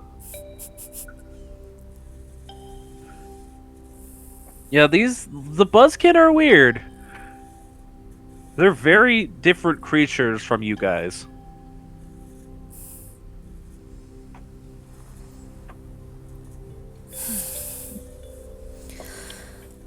Oh, Felzy, Jamal. Mm-hmm. Well, I did appreciate the offer earlier. I'm gonna have to say it's not needed anymore. Oh? That sounds interesting. Do tell. Yeah, I ran into my dad. Wow. Ooh! Spill beans, spill beans! Jamel pulls up a tiny chair and sits in it. You did? Yeah, I actually found him because he was, he had found an Aether Den.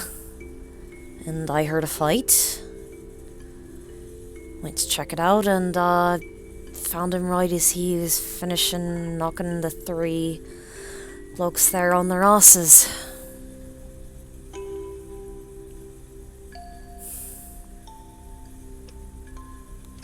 Well, that is good. What happened after that? We talked for a wee bit. I was debating in my head the whole time whether or not I wanted to hug him or punch him. I decided on hug. I think I may have shocked him by that. Probably. Oftentimes, when hug or punch are the options, either one very surprising. Though you'll typically expect the punch. Yeah, I Admittedly, I was expecting the punch as well.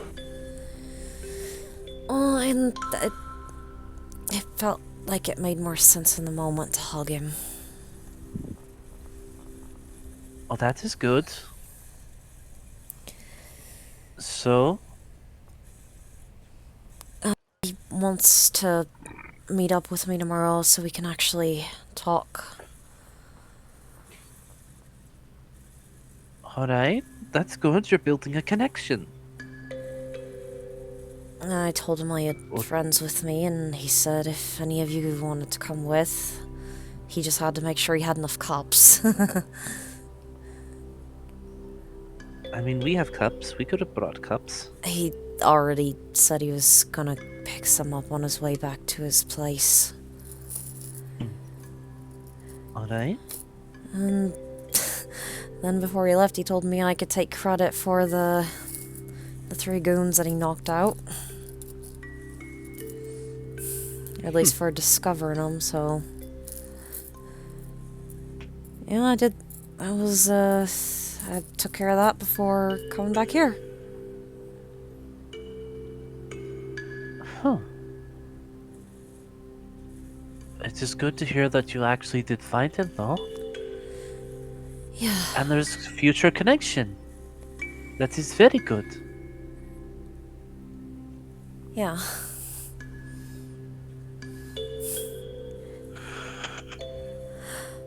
Although, when I did run into him, he swung at me at first, but to be fair, I did surprise him. I came up behind him and said something smart-assed, and I guess he didn't recognize my voice for a moment there, and, well, I dodged, so...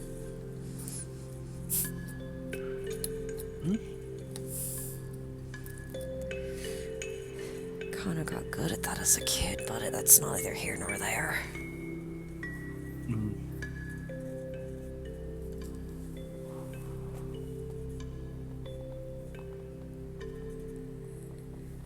Oh yeah?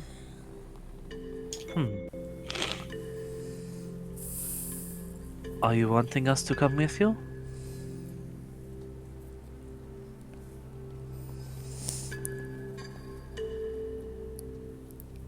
Only those who would want to go with.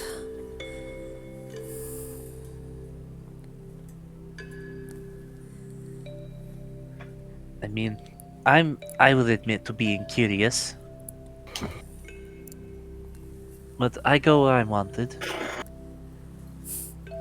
Unlike certain other lovely individuals who go where they're not wanted and potentially is dangerous for them. She just pats Felzy on the head.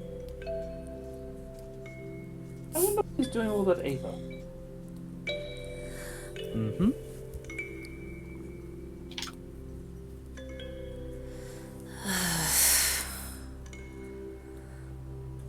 I think he's destroying it.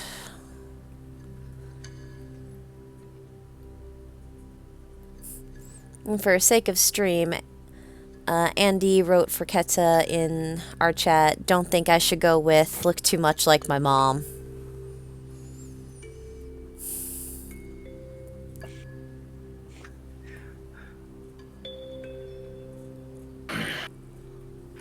That's fair. I thought about it for a second. It's just like, why is that a problem? And then like, oh yeah. Yeah, same. Yeah, I was. Yeah, I was like, Took what me a is... second Oh, I got it right right. away. I had to think about it for a second because I have a lot of other things racing in my brain right now.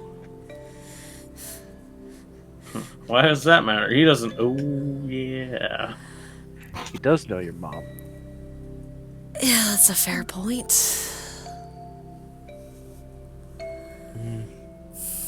That sounds like history that I don't have. But I don't necessarily need it right now. Just to sum up, my dad and Keta's mom knew each other back in their military days.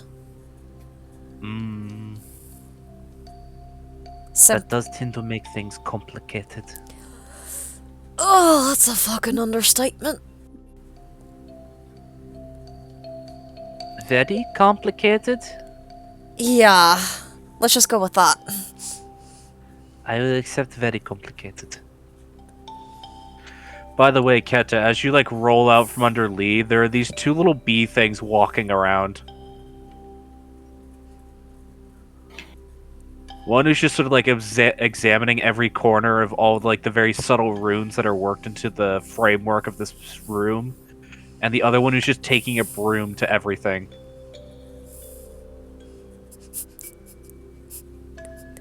From Keta, I want one. Well, there are two. Just so you know the scene. Well, I would like to go, if you will have me. I honestly No, I- don't want to go by myself, so anyone who wants to come with me, you're more than welcome. I'll come along. If you don't mind. I almost feel like I should come too. Ah! I've been right here the whole time, dear. You were just being so quiet, it was more just you suddenly speaking that scared me. Well, then I'm doing my job correctly. I've just gotten used to it. Oh, don't worry. I'll catch you off guard one of these days. Yeah, if Givenchy Elway, if you'd like to come along as well.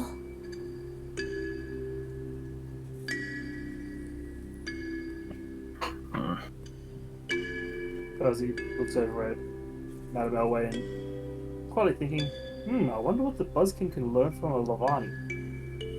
Or Leviathan.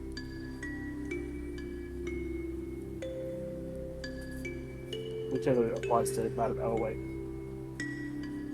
Both? Remember, Leviathan is basically is what humans and other races call the big ones, but the race is called Levani. And the big ones are just old Levani.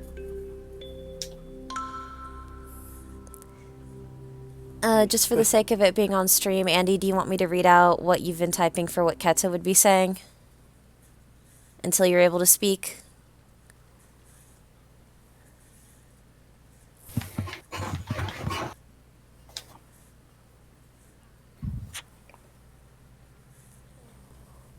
We got a yee for that one.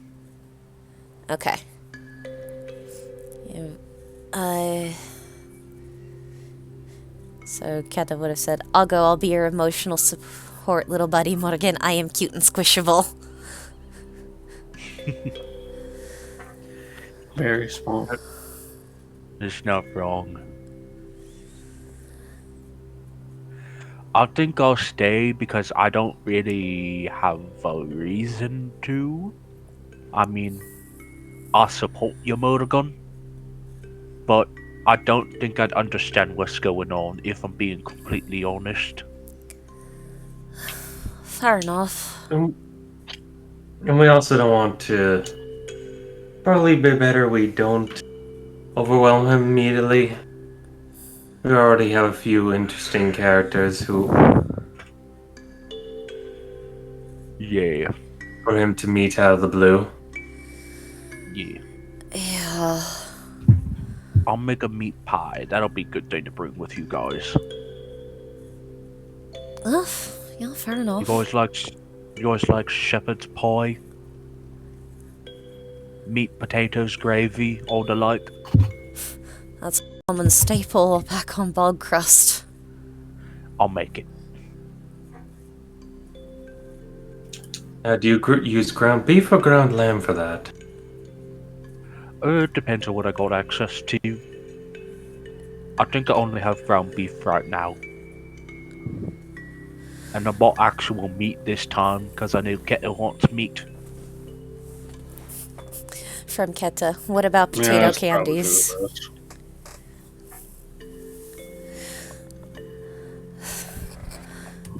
Oh, I don't know if there's any places around here that sell those, and last shop I was in that sold really good ones that were tasted like they were made from a recipe from Bogcrest was, well, Bliss's shop.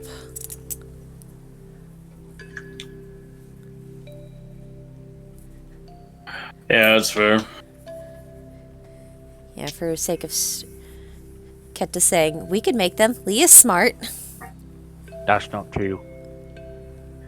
But I can make potato candies. That's just potatoes and sugar and a filling. Which is just like mashed up nuts and butter. Maybe some honey? Maybe some honey, yeah. I don't know. I don't know where you're going to find some honey in this kind of town. I know, it's gonna be so difficult. Honey's gonna be so hard to come by here. As he takes out a 3-gallon jar of honey and sets it on the countertop. Like a big, like, earthenware jar. Oh, really It's had to gonna go be so bottom. hard. Really had to go bottom label there. Bottom label? What? There's not a label on it. He, like, looks at it. Why is there a label on it? Ketchup? You stuck the sticky thing on my jar. It's already sticky. I'm making a joke. There's a lot of premium stuff here, so you don't have to resort to some low quality stuff that you would get in other places. Oh, yeah, definitely. I'm sorry, I did not understand that was a joke, and also there's a sticky thing on my jaw. Got to put sticky things on my jaws. Although, Adventure, you That's had kidding unfortunate. about that here. I mean, vanilla is ordinarily very expensive. It seems fairly common here. Although, Blossom Kingdom and all that. From Keta, it's a label. It's useful. Sorry. Yeah, it's fine. You were just having a moment, so I was gonna say it. Okay. But yeah, you good. I mean, honestly, when you actually think about the trade network of everything going on, a lot of these spices mostly come from Starcrest Isles. Blossom Kingdom is actually pretty close to them. I mean, when I think about it and look at that map over there, they could probably have a trade route going right to Starcrest rather than going to Jezebeth, like how Granum has to. So it is probably just less expensive here. No, they do have to. Out of character. Are you referring to Starcrest or Palecrest? Starcrest. Starcrest Okay. is where a bunch of like really exotic plants are grown naturally. They would be able to take a ship from the tundra. Yeah, that's like natural refrigeration. That's one good way to put it. More like freeze. No, more like a natural freezer. I mean, that's good for keeping the fruits good longer. They probably have plenty of ice for like ice holes.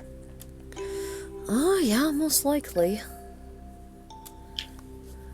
Everyone Sure. remember, Lee actually knows a lot about trading, because they've done ships his whole life. He knows trading and he knows food. He has Sure. two very specific sects of knowledge. Plenty of ice. We'll just put it as that. Yeah. I have a silly roll question, DM. Yeah. Would Morgan just remember, or would she have to make a roll to remember what her dad's favorite filling of potato candy had been? Well, as you pointed out before, it's been 15 years. So it would have to be a roll. It would be a history check, but the DC is not very high. I don't mind doing it, especially if it leads to, you know, interesting roleplay stuff. Alright. 12. 12? Alright. You remember that it was a type of fruit jelly that your mom made. Like a type of, like, it was either a jelly or a preserve. You want to say strawberry, but you at least remember that it was red. But it's like on the tip of your tongue, but you can't quite remember exactly what it was. As for trying to make potato candies, it was some kind of berry jam or preserve. I can't remember exactly what, but it was a red berry. You could swear if you tasted it, you would know. Yeah, if I tried it, I'd know it immediately, but I can't remember what berry it was. Well, if it's something from Bogcrest, it's either gonna be strawberries or it's gonna be raspberries. If it's red. Oh, that would track, yeah. Or it could maybe be rhubarb. I can make one of each and we can see what sounds right. Hello? We have Andy! There's Well, Keta's voice has returned. It's just I got real sick and you know it's not fun. Yeah. I mean we could make like a bunch of different ones, you know, strawberry, raspberry. I think rhubarb would be cool. I think we have some mean- peach jam still. Well, that's not very red though, and that doesn't really happen much in Bogcrest. Oh no, but it'd be something interesting to give him, and also like I'm kind of scared to meet him because I don't want to bring back any bad memories of the. He just pats you on the head. Let's make some jam. We've got a day we can test. Also, good news is Granddad said that whenever we want to go down to, over to the Bastion, he will make time for us because the words are not up yet. Alright, good to know. Yeah. Oh, I wish I could that- ask. Sorry. Well, we could teleport over there, although I'd rather not tonight. All I want is no more soup. Do you want pie tonight? We want some nice shepherd's pie. I think I want bread. Just bread. Okay. I'll bake you a nice loaf.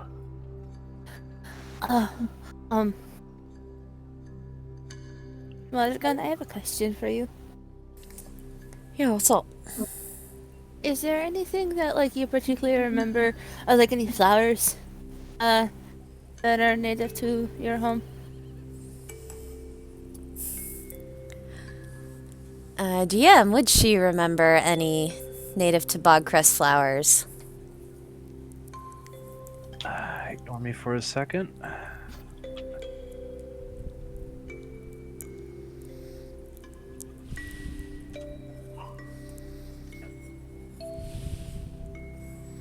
Okay.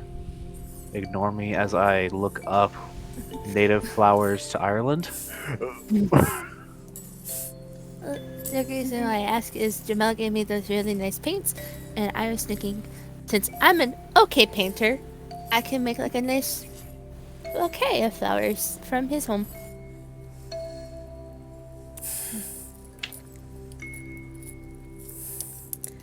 So you'd obviously have clover flowers and things like shamrocks as well. Mm-hmm. Some more probably things you would associate with being more pretty, drawable, or like buttercups, primroses, violets. And rosemary grows there quite readily.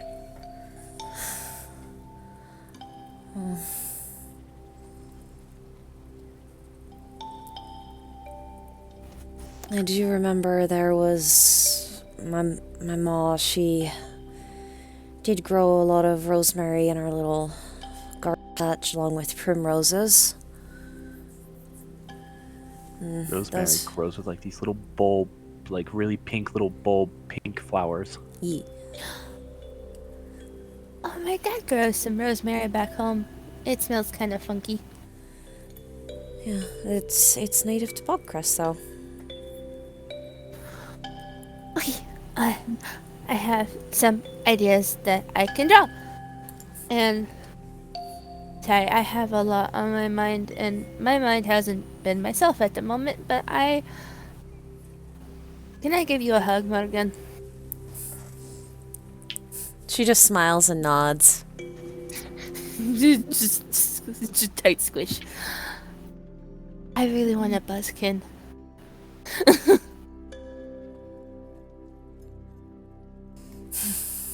These ones are my children.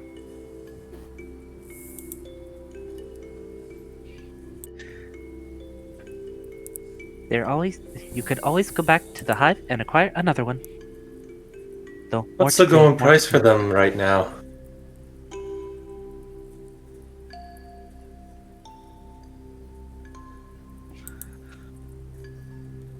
I didn't even catch that. What's the going price for them right now?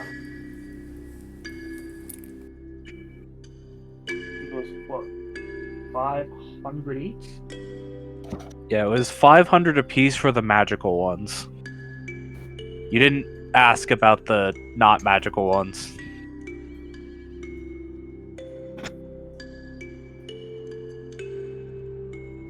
Brimstone's not gonna let me have one.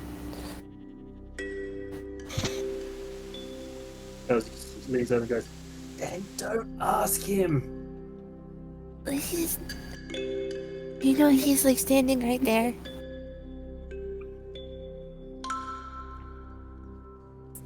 Brimstone, you didn't hear anything.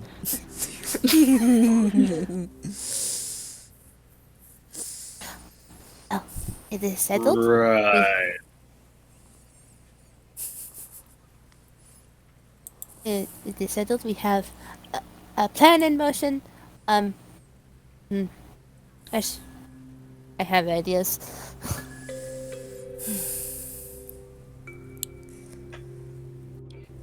Fair enough. It'll go good.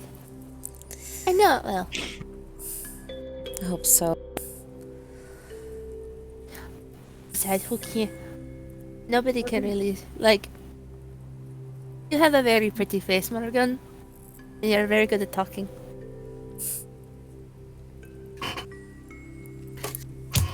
And I know it will go well.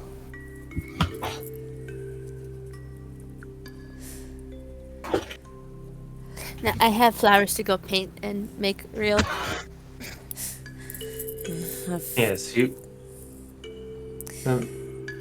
Continue. She's just gonna just. Yeah, I've got the shirt I bought. I need to go put away. Can we see it on you? Tomorrow.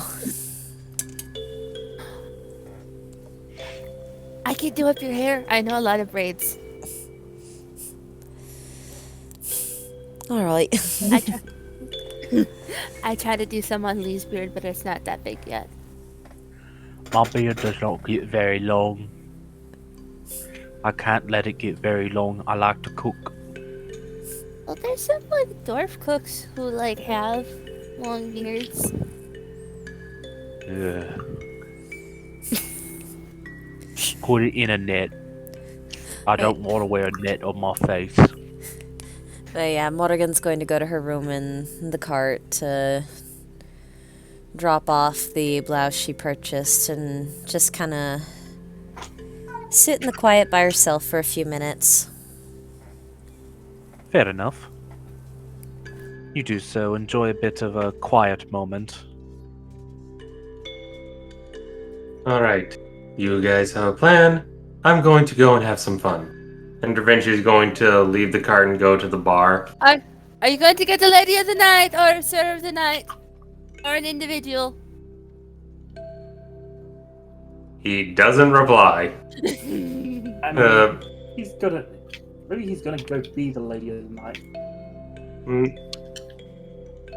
What ends up happening is he goes to the bar and checks in with the bartender first, but goes next round on me, and then just basically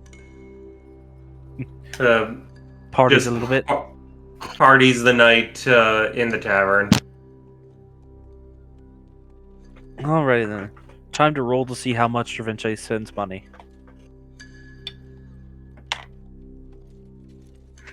Alright. Fairly big showing in the bar. While I won't describe them, there are 17 other unique individuals in the bar. But I'll never describe them. I'll make sure to ask for every single one of their names. I'll break all of your legs. Well, don't break my legs because he's doing something. No, all of his legs. All 4 of them. Wouldn't it be only 3? It would technically be 6 if you're thinking that way. Andy! And I mean the ones that are his legs and his character's legs. Oh, I thought you were gonna break his armor. Maybe. Alright. It's more effective if you just essentially buy the ale by the gallon. Than trying to buy everyone a mug, so... For that, it ends up coming out to literally be 1 gold to buy everyone in the bar a drink. Don't forget, folks, stuff in D&D is actually based around commoner expense, and adventurers aren't. You have ridiculous amounts of money. You have, like, aristocratic amounts of money. Correct. And Da Vinci is going to, other than some things, is not going to show it off. Just not going to try to show off in this specific situation. Just more keep the Oh, which one of his keep the outfits drinks is he going. wearing? He would wear his spell dancer outfit. Ah, titties out. Gotcha. Because that's his I'm going to have fun Gotcha. Fair and enough. dance. Yeah. So it essentially, if you intend to do this multiple times, it'll essentially be 1 gold per round you buy. Do you have any idea of how many rounds you think he'd end up buying by the end of the night? Probably Or would it just be around the 1 initially and then merriment ensue?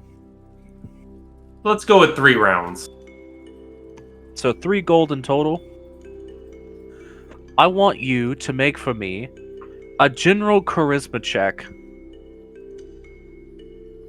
Or if you Okay. have persuasion as a... I was going to say you also have advantage. If you had persuasion as a tag skill, I don't know if you do, I do. then you can make that and you have advantage. That's a 25. So the 17 individuals of the bar and you total for 18. Don't know if the other members of your party eventually might join, but if they do or they don't, you end up having a raucous night with you being essentially the sort of center of the party.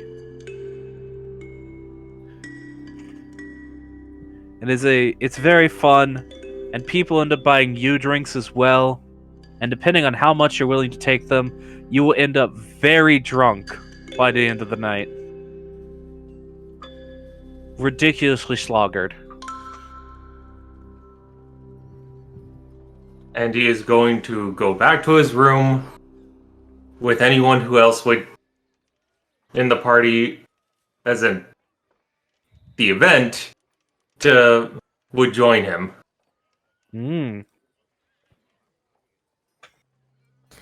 I was half tempted to say Ketsa goes into the bar, but I'm like, with that, like, no, she wouldn't. No.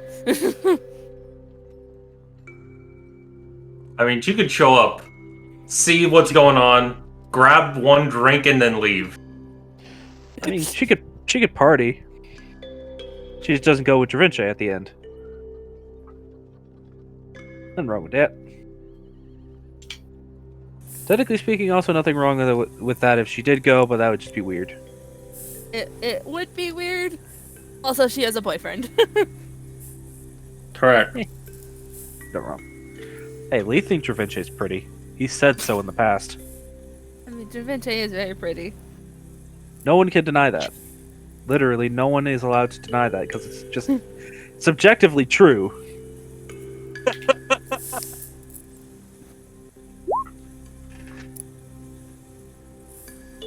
What were you rolling for Failsy for? Deciding whether or not Fails would join the party. She doesn't. Ah, shame. Jamel doesn't either because her getting drunk is a bad idea. Okay, now I want to see that. You won't, Damn. but yeah. I'm gonna roll is like over 10 who joins the party. 19 or 20, she joins Da Vinci in bed. Ah, That's how drunk she gets. fair. But no. This is very calm and peaceful music for the atmosphere, but yes, you end up having yourself a very pleasant night of partying. And then as it fades to black, you do have 1 or 2 or a few individuals who might end up joining you. Gotta rent one of them couple suites for the night.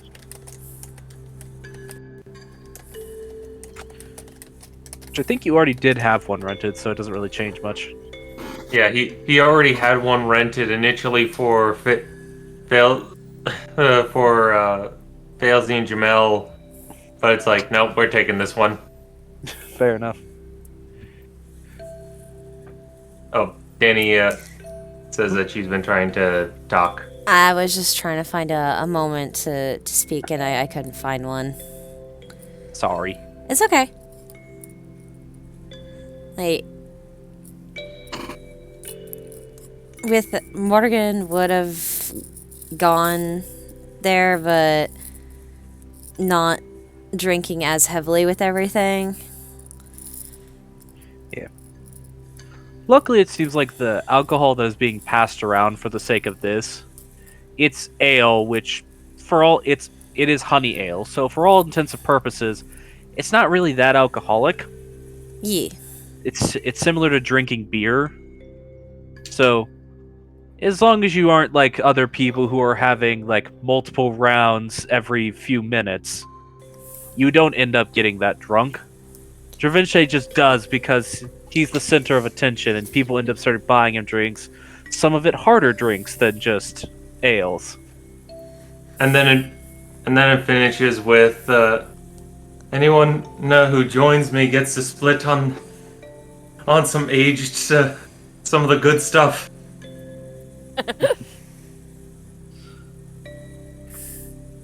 Yeah. So gonna mark off the aged mead from his inventory. Ah, yes, that good stuff bottle you bought. Yes. Wonderful. Delicious. Yeah, that mention, Morgan just quietly finishes her, I imagine, just one ale she's been nursing the whole time. Yeah, that would be up to you. Like one or two, and you can also just have like juices and such. It doesn't have to be ales. Yeah, just finish whatever her current drink would be. And just kind of give like a wave to Dravinche and go back to the cart.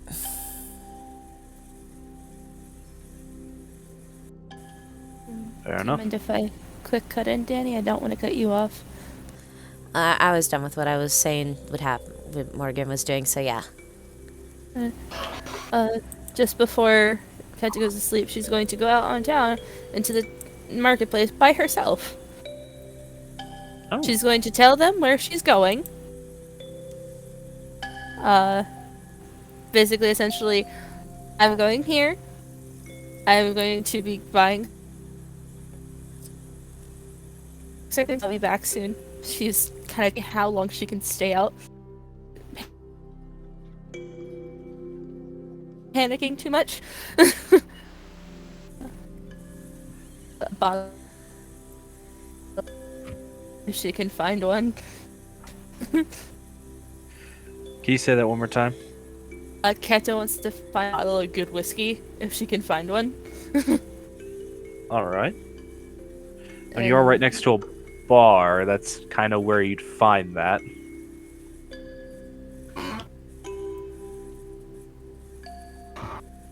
While she's just kind of picking up some idle like extra paper, like new clothes, things like that. Alrighty. Essentially doing a little bit of personal shopping. Yeah. Alright. She's also just keeping an eye out just in case she sees any of that particular armor. She doesn't know how many are there, but she has a feeling that she's still being watched. Fair enough. Haha, Essentially- paranoia! Yeah. Potentially to alleviate some of that, you were told that the only individuals who haven't yet been apprehended, as far as the party is aware, is some of the researcher individuals. None of the Alright. actual, like, armed individuals were among those not accounted for. I assume somebody told of the warehouse that Keto was kept in. to get a better look over. Yeah, they found that first, which is why they were pursuing this whole like string of like there is someone here doing things that we didn't know about. Because they found a warehouse clearly built to house individuals and research them, with a bunch of knocked out guards in it. Ah, All right. yes. Kenta's handiwork. Mm-hmm. Yes, Kata's handiwork. On that note, actually, we are going to go just a little bit late. Okay. Myth, you can go ahead and bow out if you want to, since it is about to be 11. Because I don't think there's No, going to be a it's, brimstone scene for the rest of the night. it's At least good. nothing specific. That's fair. Yeah, we're going to be... Next session is going to be you guys going to Morgan's dad's house. Okay. But this scene is actually going to be interesting because it's going to play out around Keta. Ah. You went out by yourself. Yeah, she wants to test her bravery because right now she's like, I can't panic always, and I need to be brave. Be bold. Alright. Fair enough. You managed to find your bottle of whiskey. Let me get the price for that for you real quick. It's nothing fancy in this area unless you're trying to find something super fancy. She wants something that she knows that she can get plastered from. Yeah, so that would be equivalent to buying like a fine bottle of wine in this area. It's nothing fancy, it's nothing like super well aged, but it'll get you drunk. It's not Daniel Jacks, but it'll do. It's not a good year of Daniel Jacks. It's like a new year. Suck. Yeah. Hasn't been aged properly, or at least hasn't been aged very long. But that would be 10 GP. 10 GP? Alright. I will hand over 1 platinum. Yeah. But it's actually while you are looking into buying some paper and such, which I'm assuming you were intending to get like artistry paper. No, it's just kind of normal paper. She wants to add to her journal that she has. Fair enough. Yeah. Paper is 2 silver pieces of sheet, or you can buy like a journal that has quite a few sheets in it. Yeah, she'll get essentially what will be a gold's worth of paper. So that'd be 5 sheets of paper. Yeah. You can buy actually just like a whole new journal for 10 gold to get like 50 sheets of paper. And a It's freshly fine. bound book as well. It's fine. Alright. Well, whilst you are looking at paper, looking at different things in a slightly higher end general goods store that you found during your time on the streets, but couldn't really previously venture into.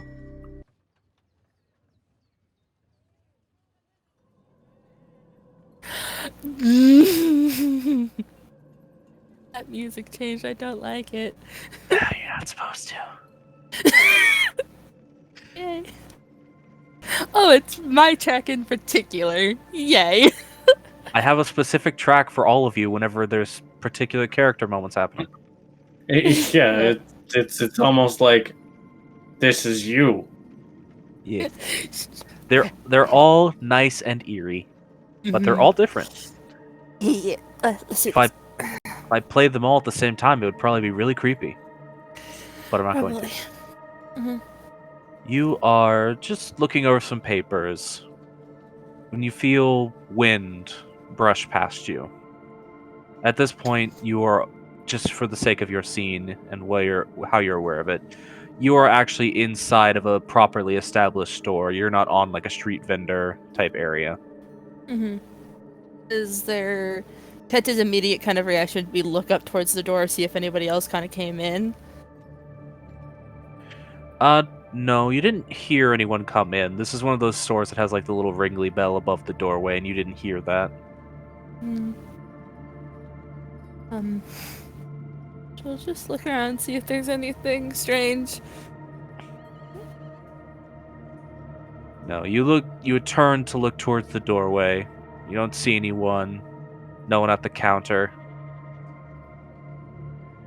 You're willing to say that it was just nothing. You're probably just being paranoid. When you turn back to what you were looking on, and what would have been to your back but is now to your side, there is an individual standing. Just immediately jump back, and I'm not gonna do it on stream because it's gonna hurt people's ears. But Cat just does like a dead surprise scream. Yes, standing next to you, clad in somewhat familiar dark vestments. Deep reds, blacks, with careful gold lining, and a veil over the face. You're shocked to see me. No, you shouldn't be here. You shouldn't be here. I know Curious what that. I know what I did to you. The head turns towards you, but you can't see any of the features of the face.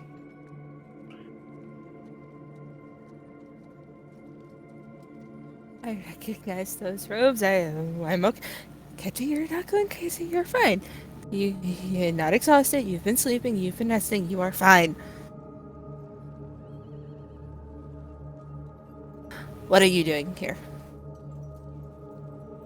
Checking in. Why? That is my task.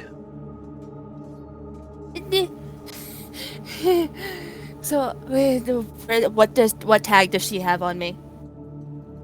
What tag does she have on you? No, that's her directly asking, Oh. because Keta assumes this is her caretaker. Yes, it certainly does look like Desus, So the Keta's mind woman is who immediately, took care of you. yeah. This is, how the fuck is Arya spying on me now?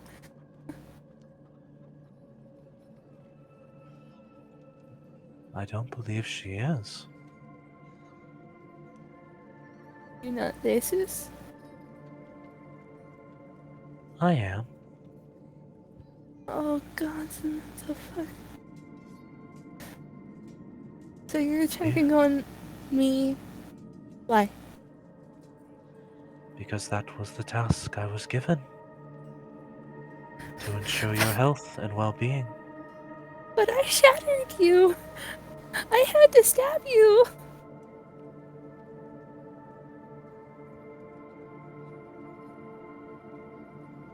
She slowly turns towards you. Previously, only the head had been tilted in your direction, but now the body turns to face you. There is still something stilted about her movements. And you've become familiar with this. Her way of moving the entire time you were in captivity, though caring in nature, has always been stilted.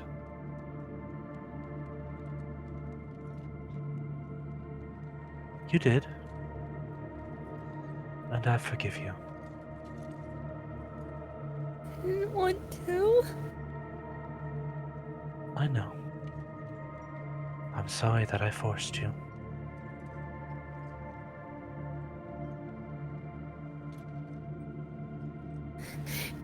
He's dead, you know. I'm aware. I saw. Your friends really do care about you. And your safety. They're less of friends at this point, more of another family. Strange how often that line blurs.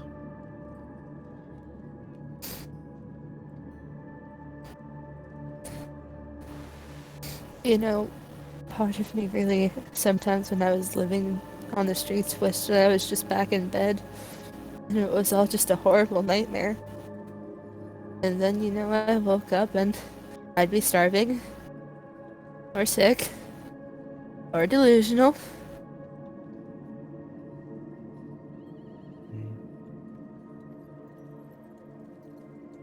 Yes. Or a mixture of all three.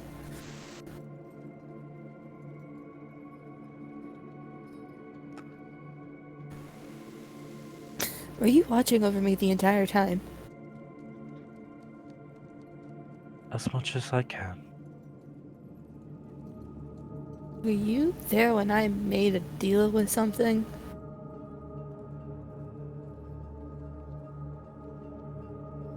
When you tossed and turned in your sleep, and a light filled your body, I was.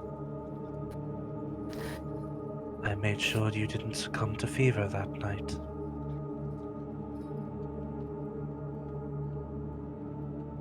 Do you by chance know what the fuck that was?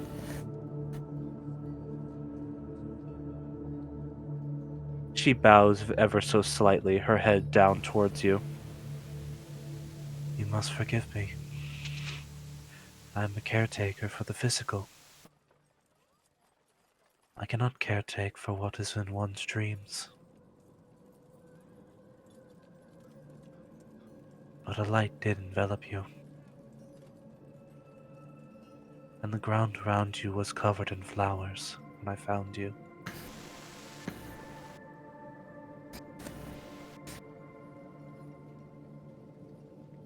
That's good, I guess. Though flowers could be a result of any number of creatures here.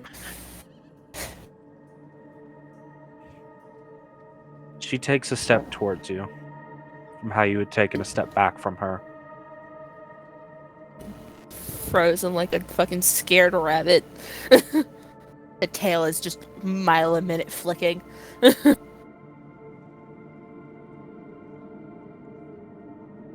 She gently starts to raise one of her hands up, not in a threatening manner, but as if she's reaching towards your face. Unintentional type As that does just flinch. you do so and it stops. It's almost as if it was moving to cup your cheek. Sorry. With everything, I'm a little more cautious. Or paranoid. Or both. Probably both. Caution and paranoia are one and the same, merely to different degrees.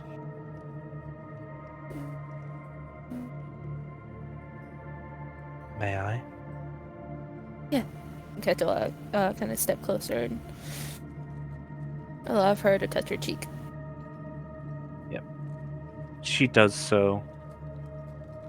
Even though she's wearing thick, silken black gloves, you can feel coldness underneath.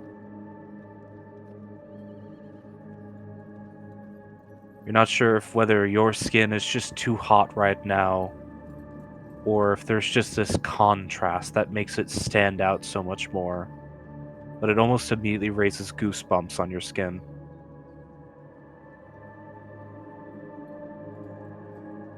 Fuller. Rounder. Better than you have been. You've regained your color already. A lot of soup. A lot of soup. I've seen. He seems just as keen to take care of you as I was. There's a look on Cactus' face is like, oh god, how much have you seen?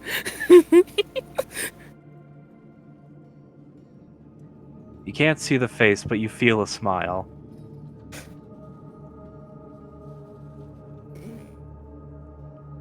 He's very wonderful. And I love him a lot. That's good. He seems like a good boy.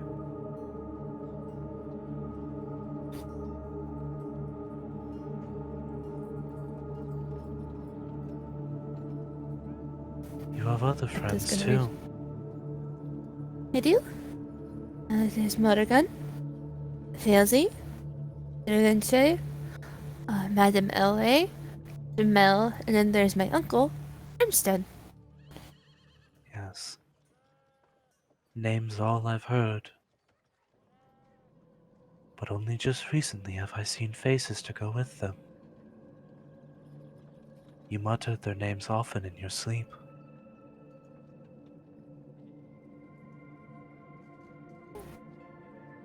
Yeah. I miss them a lot.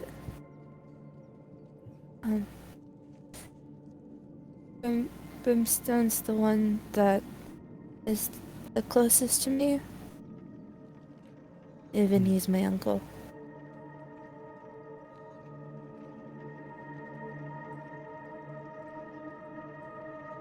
Slowly she nods. Kat is gonna reach up and kind of put her hand over top of Decius's. It still feels cold. You'd almost think that it should be warming from your own touch, but it doesn't seem to. You know, I always wondered what your hand would feel like if I got to hold it.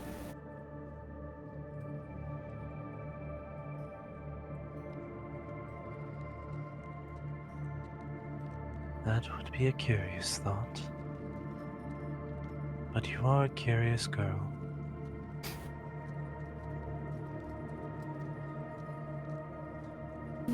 You were my one bright spot in a very dark sea. She carefully pulls her hand away from your cheek, and with her other, removes her glove.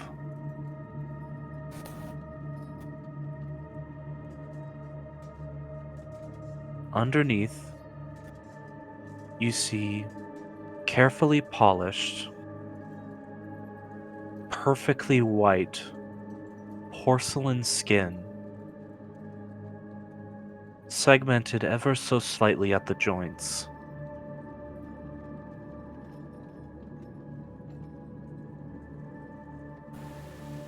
Though it If looks to have a lot of age to it.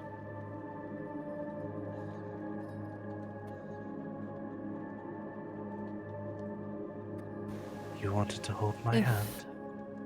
Yeah.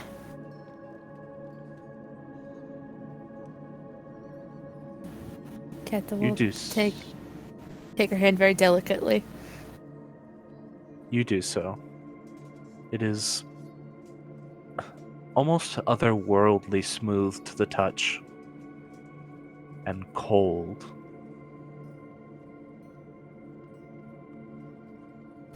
Though there is something about it that feels comforting.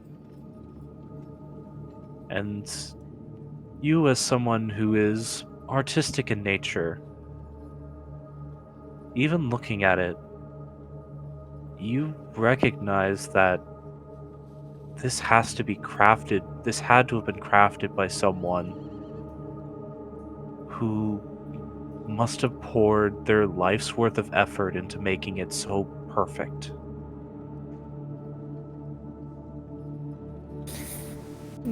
Given what Kata was told, that's not too much of a surprise to her now that she kind of sees her up close.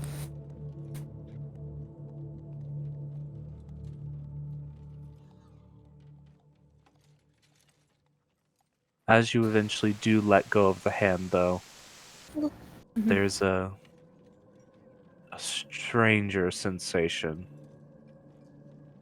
Oh, Almost like a ghost of that coldness still on your hand.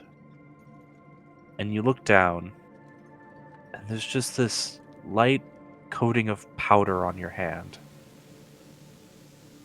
Little flakes of porcelain. And Desus puts her glove back on.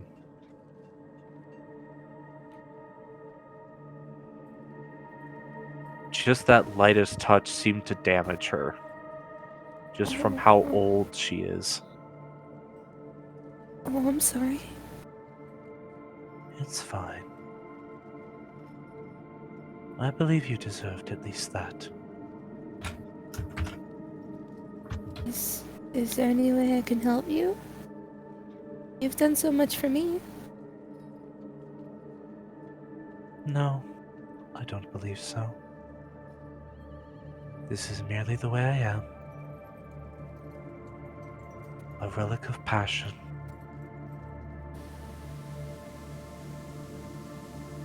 Waiting simply for this world to cease its need of me. I'm afraid. Keta kind of cuts herself off as she looks away, almost ashamed of what she was about to say. You find the hand back on your cheek. Speak your thoughts, for I cannot read them. I'm afraid if you're set to watch over me, then you have a very tough job.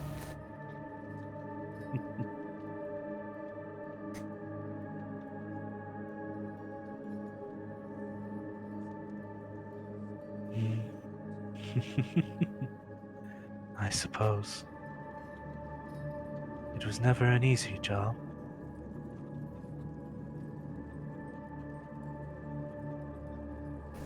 And half the time, I don't even know what's going on with myself, and I can't help make anything better if I don't know what's wrong.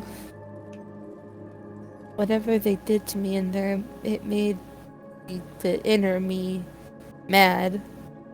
And I think scared, and it just feels weird.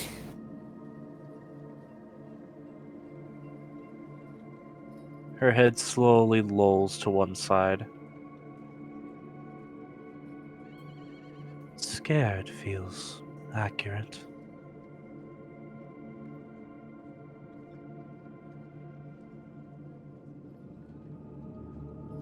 I felt within it great fear. Desire to protect. Desire to shelter. But I am no mind reader, so I cannot say. From what I know, just the mere presence of Boris, it was just everything inside of me wanted to just pour out, and I hated seeing him. I just wanted to kind of. She makes like the kind of like hand motion, like just kind of ripping at something, and then nothing came out. I was so in tune with myself before, and then I've tried to talk with it, and it's not talking. Do you often talk with yourself? I've been trying when, Lee goes to get more soup. I sit there and I try to be nice. It went through a lot. I mean, we both went through a lot. It was just, it had to step in and defend me when I couldn't defend myself.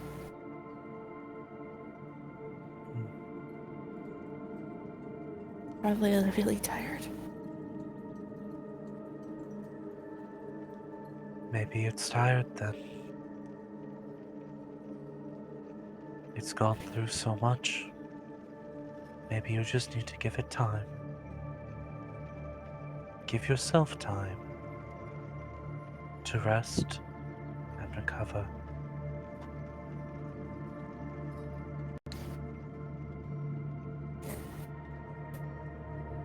Though I can do that. I must warn you, Oh no. I do feel something lurking.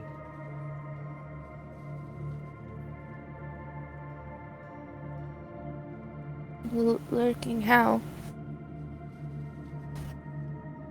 A presence, something powerful and old like myself. I think I know who that is. I don't believe you do. I have an idea.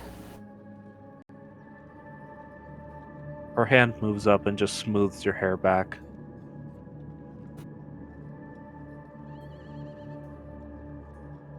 The motion feels familiar, though you don't know if you've ever consciously felt it.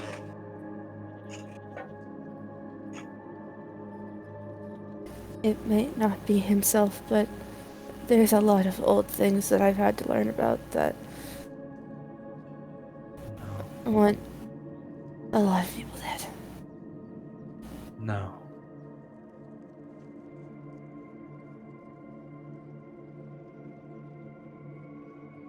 No. It will not be your foe to face.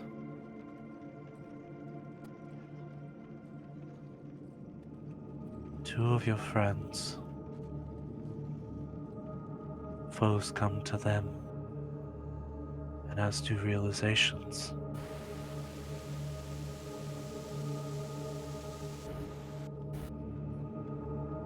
Your friend Failsy.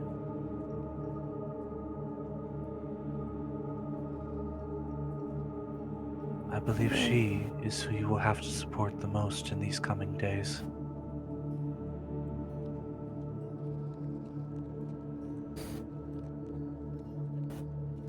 Oh, that can't be good. Oh, that's never good. Okay, oh, that's a lot of things that could want her dead.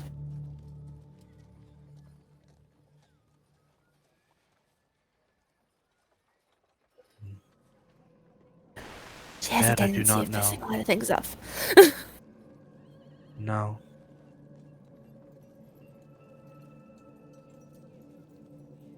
This is not anger.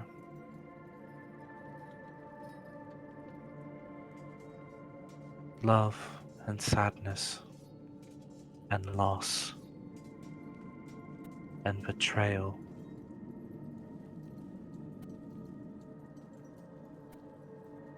And I do not know if she even is aware that was committed.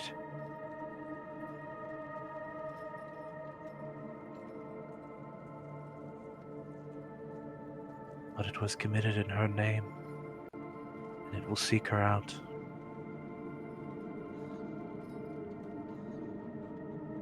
And your other friend, Da Vinci.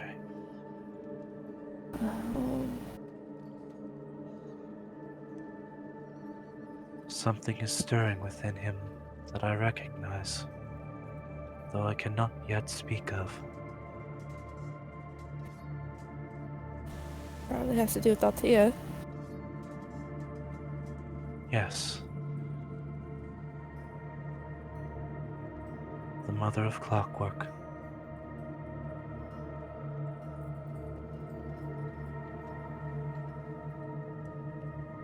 Many things in this world have to do with her.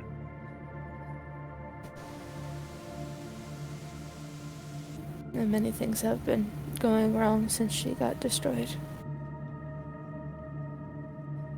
Damaged. Damaged.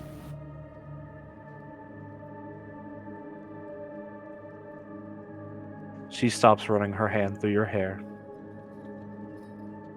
And in a surprisingly quick and for everything you've seen from her fluid motion, she pulls you into a hug. Very cautiously, Keta hugs her back very lightly, afraid that she would break her with a single touch.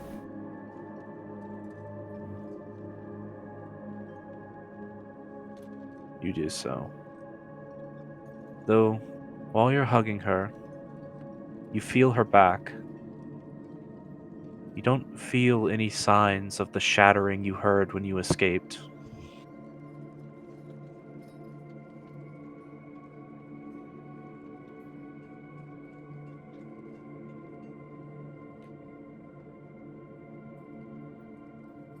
Eventually, she releases you.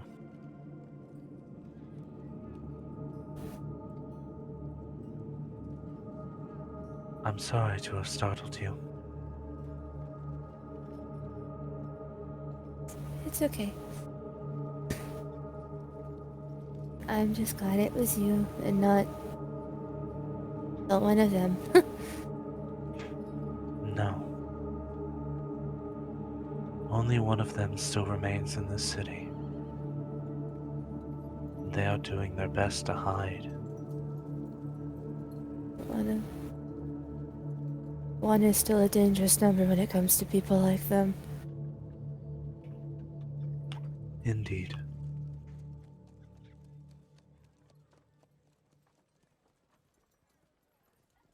Well,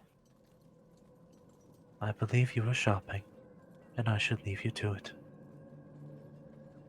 She steps Yeah, back from you. she gives her a smile.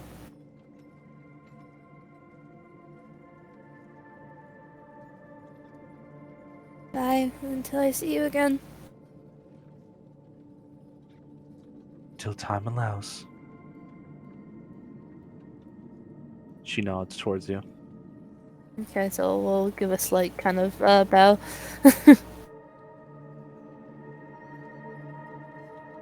Oh, and tell your friend Javinche. Make sure his watch is on time.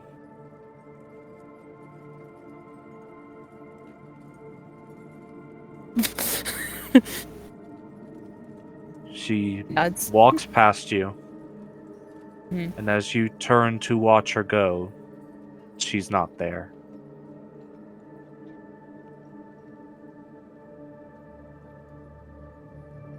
I assume the shop turns back to kind of normal and she's just The shop alone. never changed.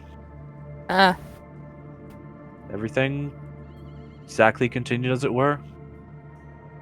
It just didn't seem Still. like anyone around you paid that moment any mind. just gonna look at her bottle of whiskey and go, well, you and I have a date for later, but I don't know if you're listening, if you're watching over me, but we also gotta talk later. It just pays for her things and then breakneck just fucking sprints back to the cart, just like, alright, time to write shit down, time to write shit down. Alright. You get back to the cart. New product in tow. Javinche is getting drunk and partying. The two little buzzkin are making their way around the cart, checking everything out, making sure everything's in order. There is no longer any dust to be seen in your cart. We have a full area Roomba now. Does the blue one dust off Keta as soon as she gets into the cart? You like get in the cart and you go to take a step forward and you just hear, "Oh, please don't move." Okay. As there's just like one of the you look down and there's this little blue bee thing just taking a brush to your shoes. We should get a whip. She's We like should get a Mo map. from Wally. Wow. We should get a mat for outside the cart to wipe our boots. This is fine. This is fine. I should get a wash basin for the door so I can clean your boots as you come inside. Thank you. And she gives the buzzkin a little pat on the head before dashing off to her, like slipping out of boots, dashing off to her room. You do that and you like look back a second later and the buzzkin is rubbing its head. Just like cleaning its head off. Aw. Yeah, not like, oh, that was nice. More like, get it off, icky. Whoa, you had dust on your hands after all. True. It's like, oh no, it's on me now. It's on me now. Ah! Yeah, it. They both Except had for less dramatic. less vocally dramatic. Oh, yeah. About that physically dramatic. But yeah. Fair. Oh, and Morgan, Mm-hmm. for the sake of the testing that's been done while Ketsu was off shopping, because Lee's essentially made a bunch of batches and made you try things, Uh-huh. you can make another history check with advantage. Okay. 7. Alright. You're torn between raspberry and strawberry. You're pretty sure it's not rhubarb at this point. That's a completely different flavor that is not familiar to your younger taste buds. but it's just like sweet acidic fruit. Your brain is kind of mixing them together in your memories. It's one of those two.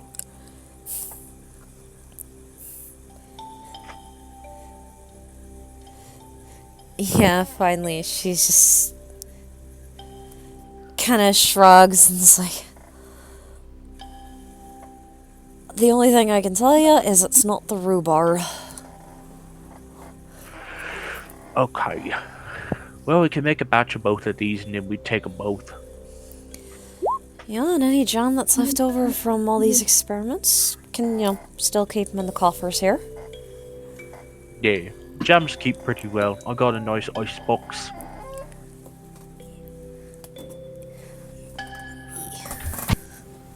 I'm putting labels on them later.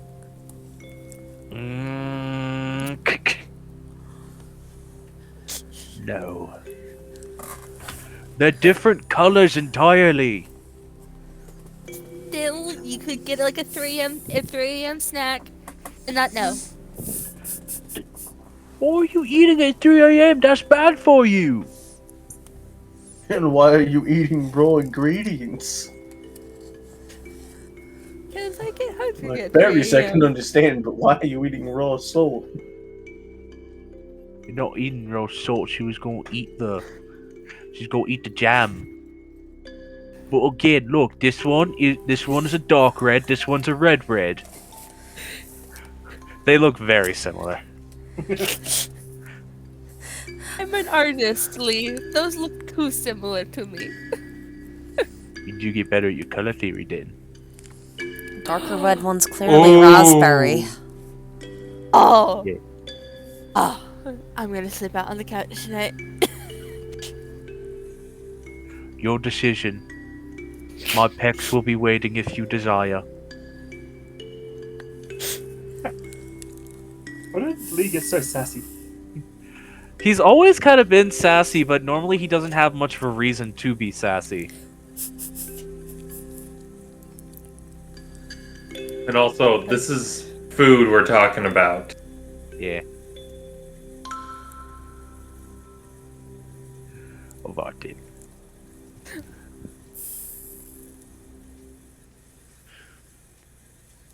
Yeah. Unless there are any other specific moments for the night. Nope. No. Thought I had one, then I forgot. It happens. Alright. Danny? None from me. Alrighty then. And this is where we will wrap for tonight. Hope everyone had fun. I did. Kent is getting drunk on whiskey tonight. Slamming that whiskey. Expect something Just to be a- broken. So many people getting drunk. Slam that whiskey with Failsy and Jamel. Did Both you parties toot get- shirt? Yeah, you might want to get out before things get too freaky, though.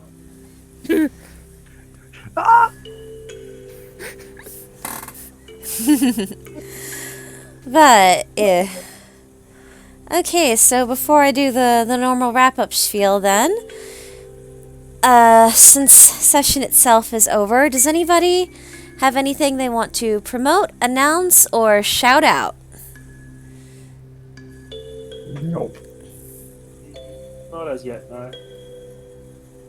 Nah.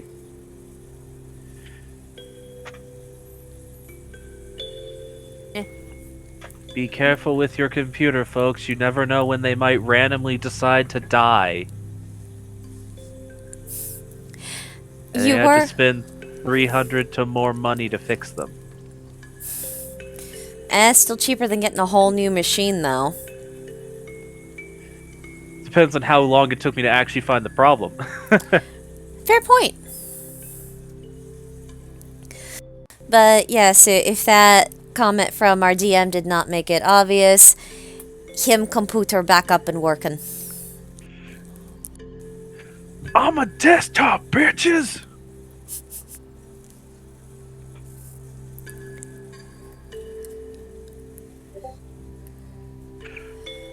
But yeah, I'm glad to have my computer back up and running. Yee.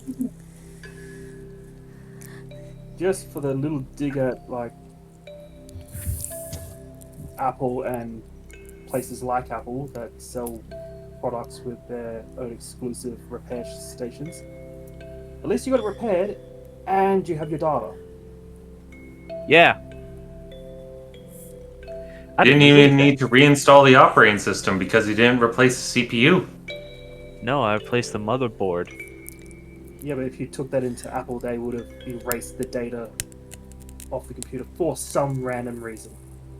We're not going to get into that at the end of a session. We can talk about that Yeah. after session if you want to. Yeah, that's after stream stuff.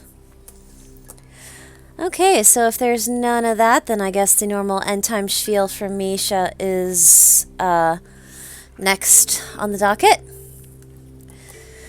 If you liked the craziness, although tonight it was rather calm, if you at least like the vibe that these characters all have together and you want to see more and find out what happens next, you can join us most Saturdays at or around 8 p.m. EST. We're getting better about it. We started around 8:30 tonight. We didn't do too badly. But yes, you can join us on this channel most Saturdays at around 8 p.m. EST for more scattered realms. I got it right Yeah. this time. Yeah. And if you like this vibe, but your tastes for D&D run more modern fantasy, you can join us on this same channel on most Thursdays at or around 7 p.m. EST for Project Ada. And there may or may not be a new Ada agent here soon. We don't know, though. Not for certain yet. Yes. Well, I'm still having a lot of hard time actually finding the time to join. It happens. That's You have a busy work you have a busy work schedule, and also you're on the other side of the planet. Yeah, our Thursday evening is your Friday morning. Which means it's Sunday morning for you right now, isn't it? yeah, it's Sunday lunchtime. Yeah, So it's we like better- 140 over there for him. Well, we better wrap up so you can go eat lunch. Alright, so with that, would everybody like to say goodnight? Yay. Nah. No, No. Yes. I do that surprisingly well. High-pitched voice probably helps. But anyway, with all that said, good night, everybody. We'll see you next.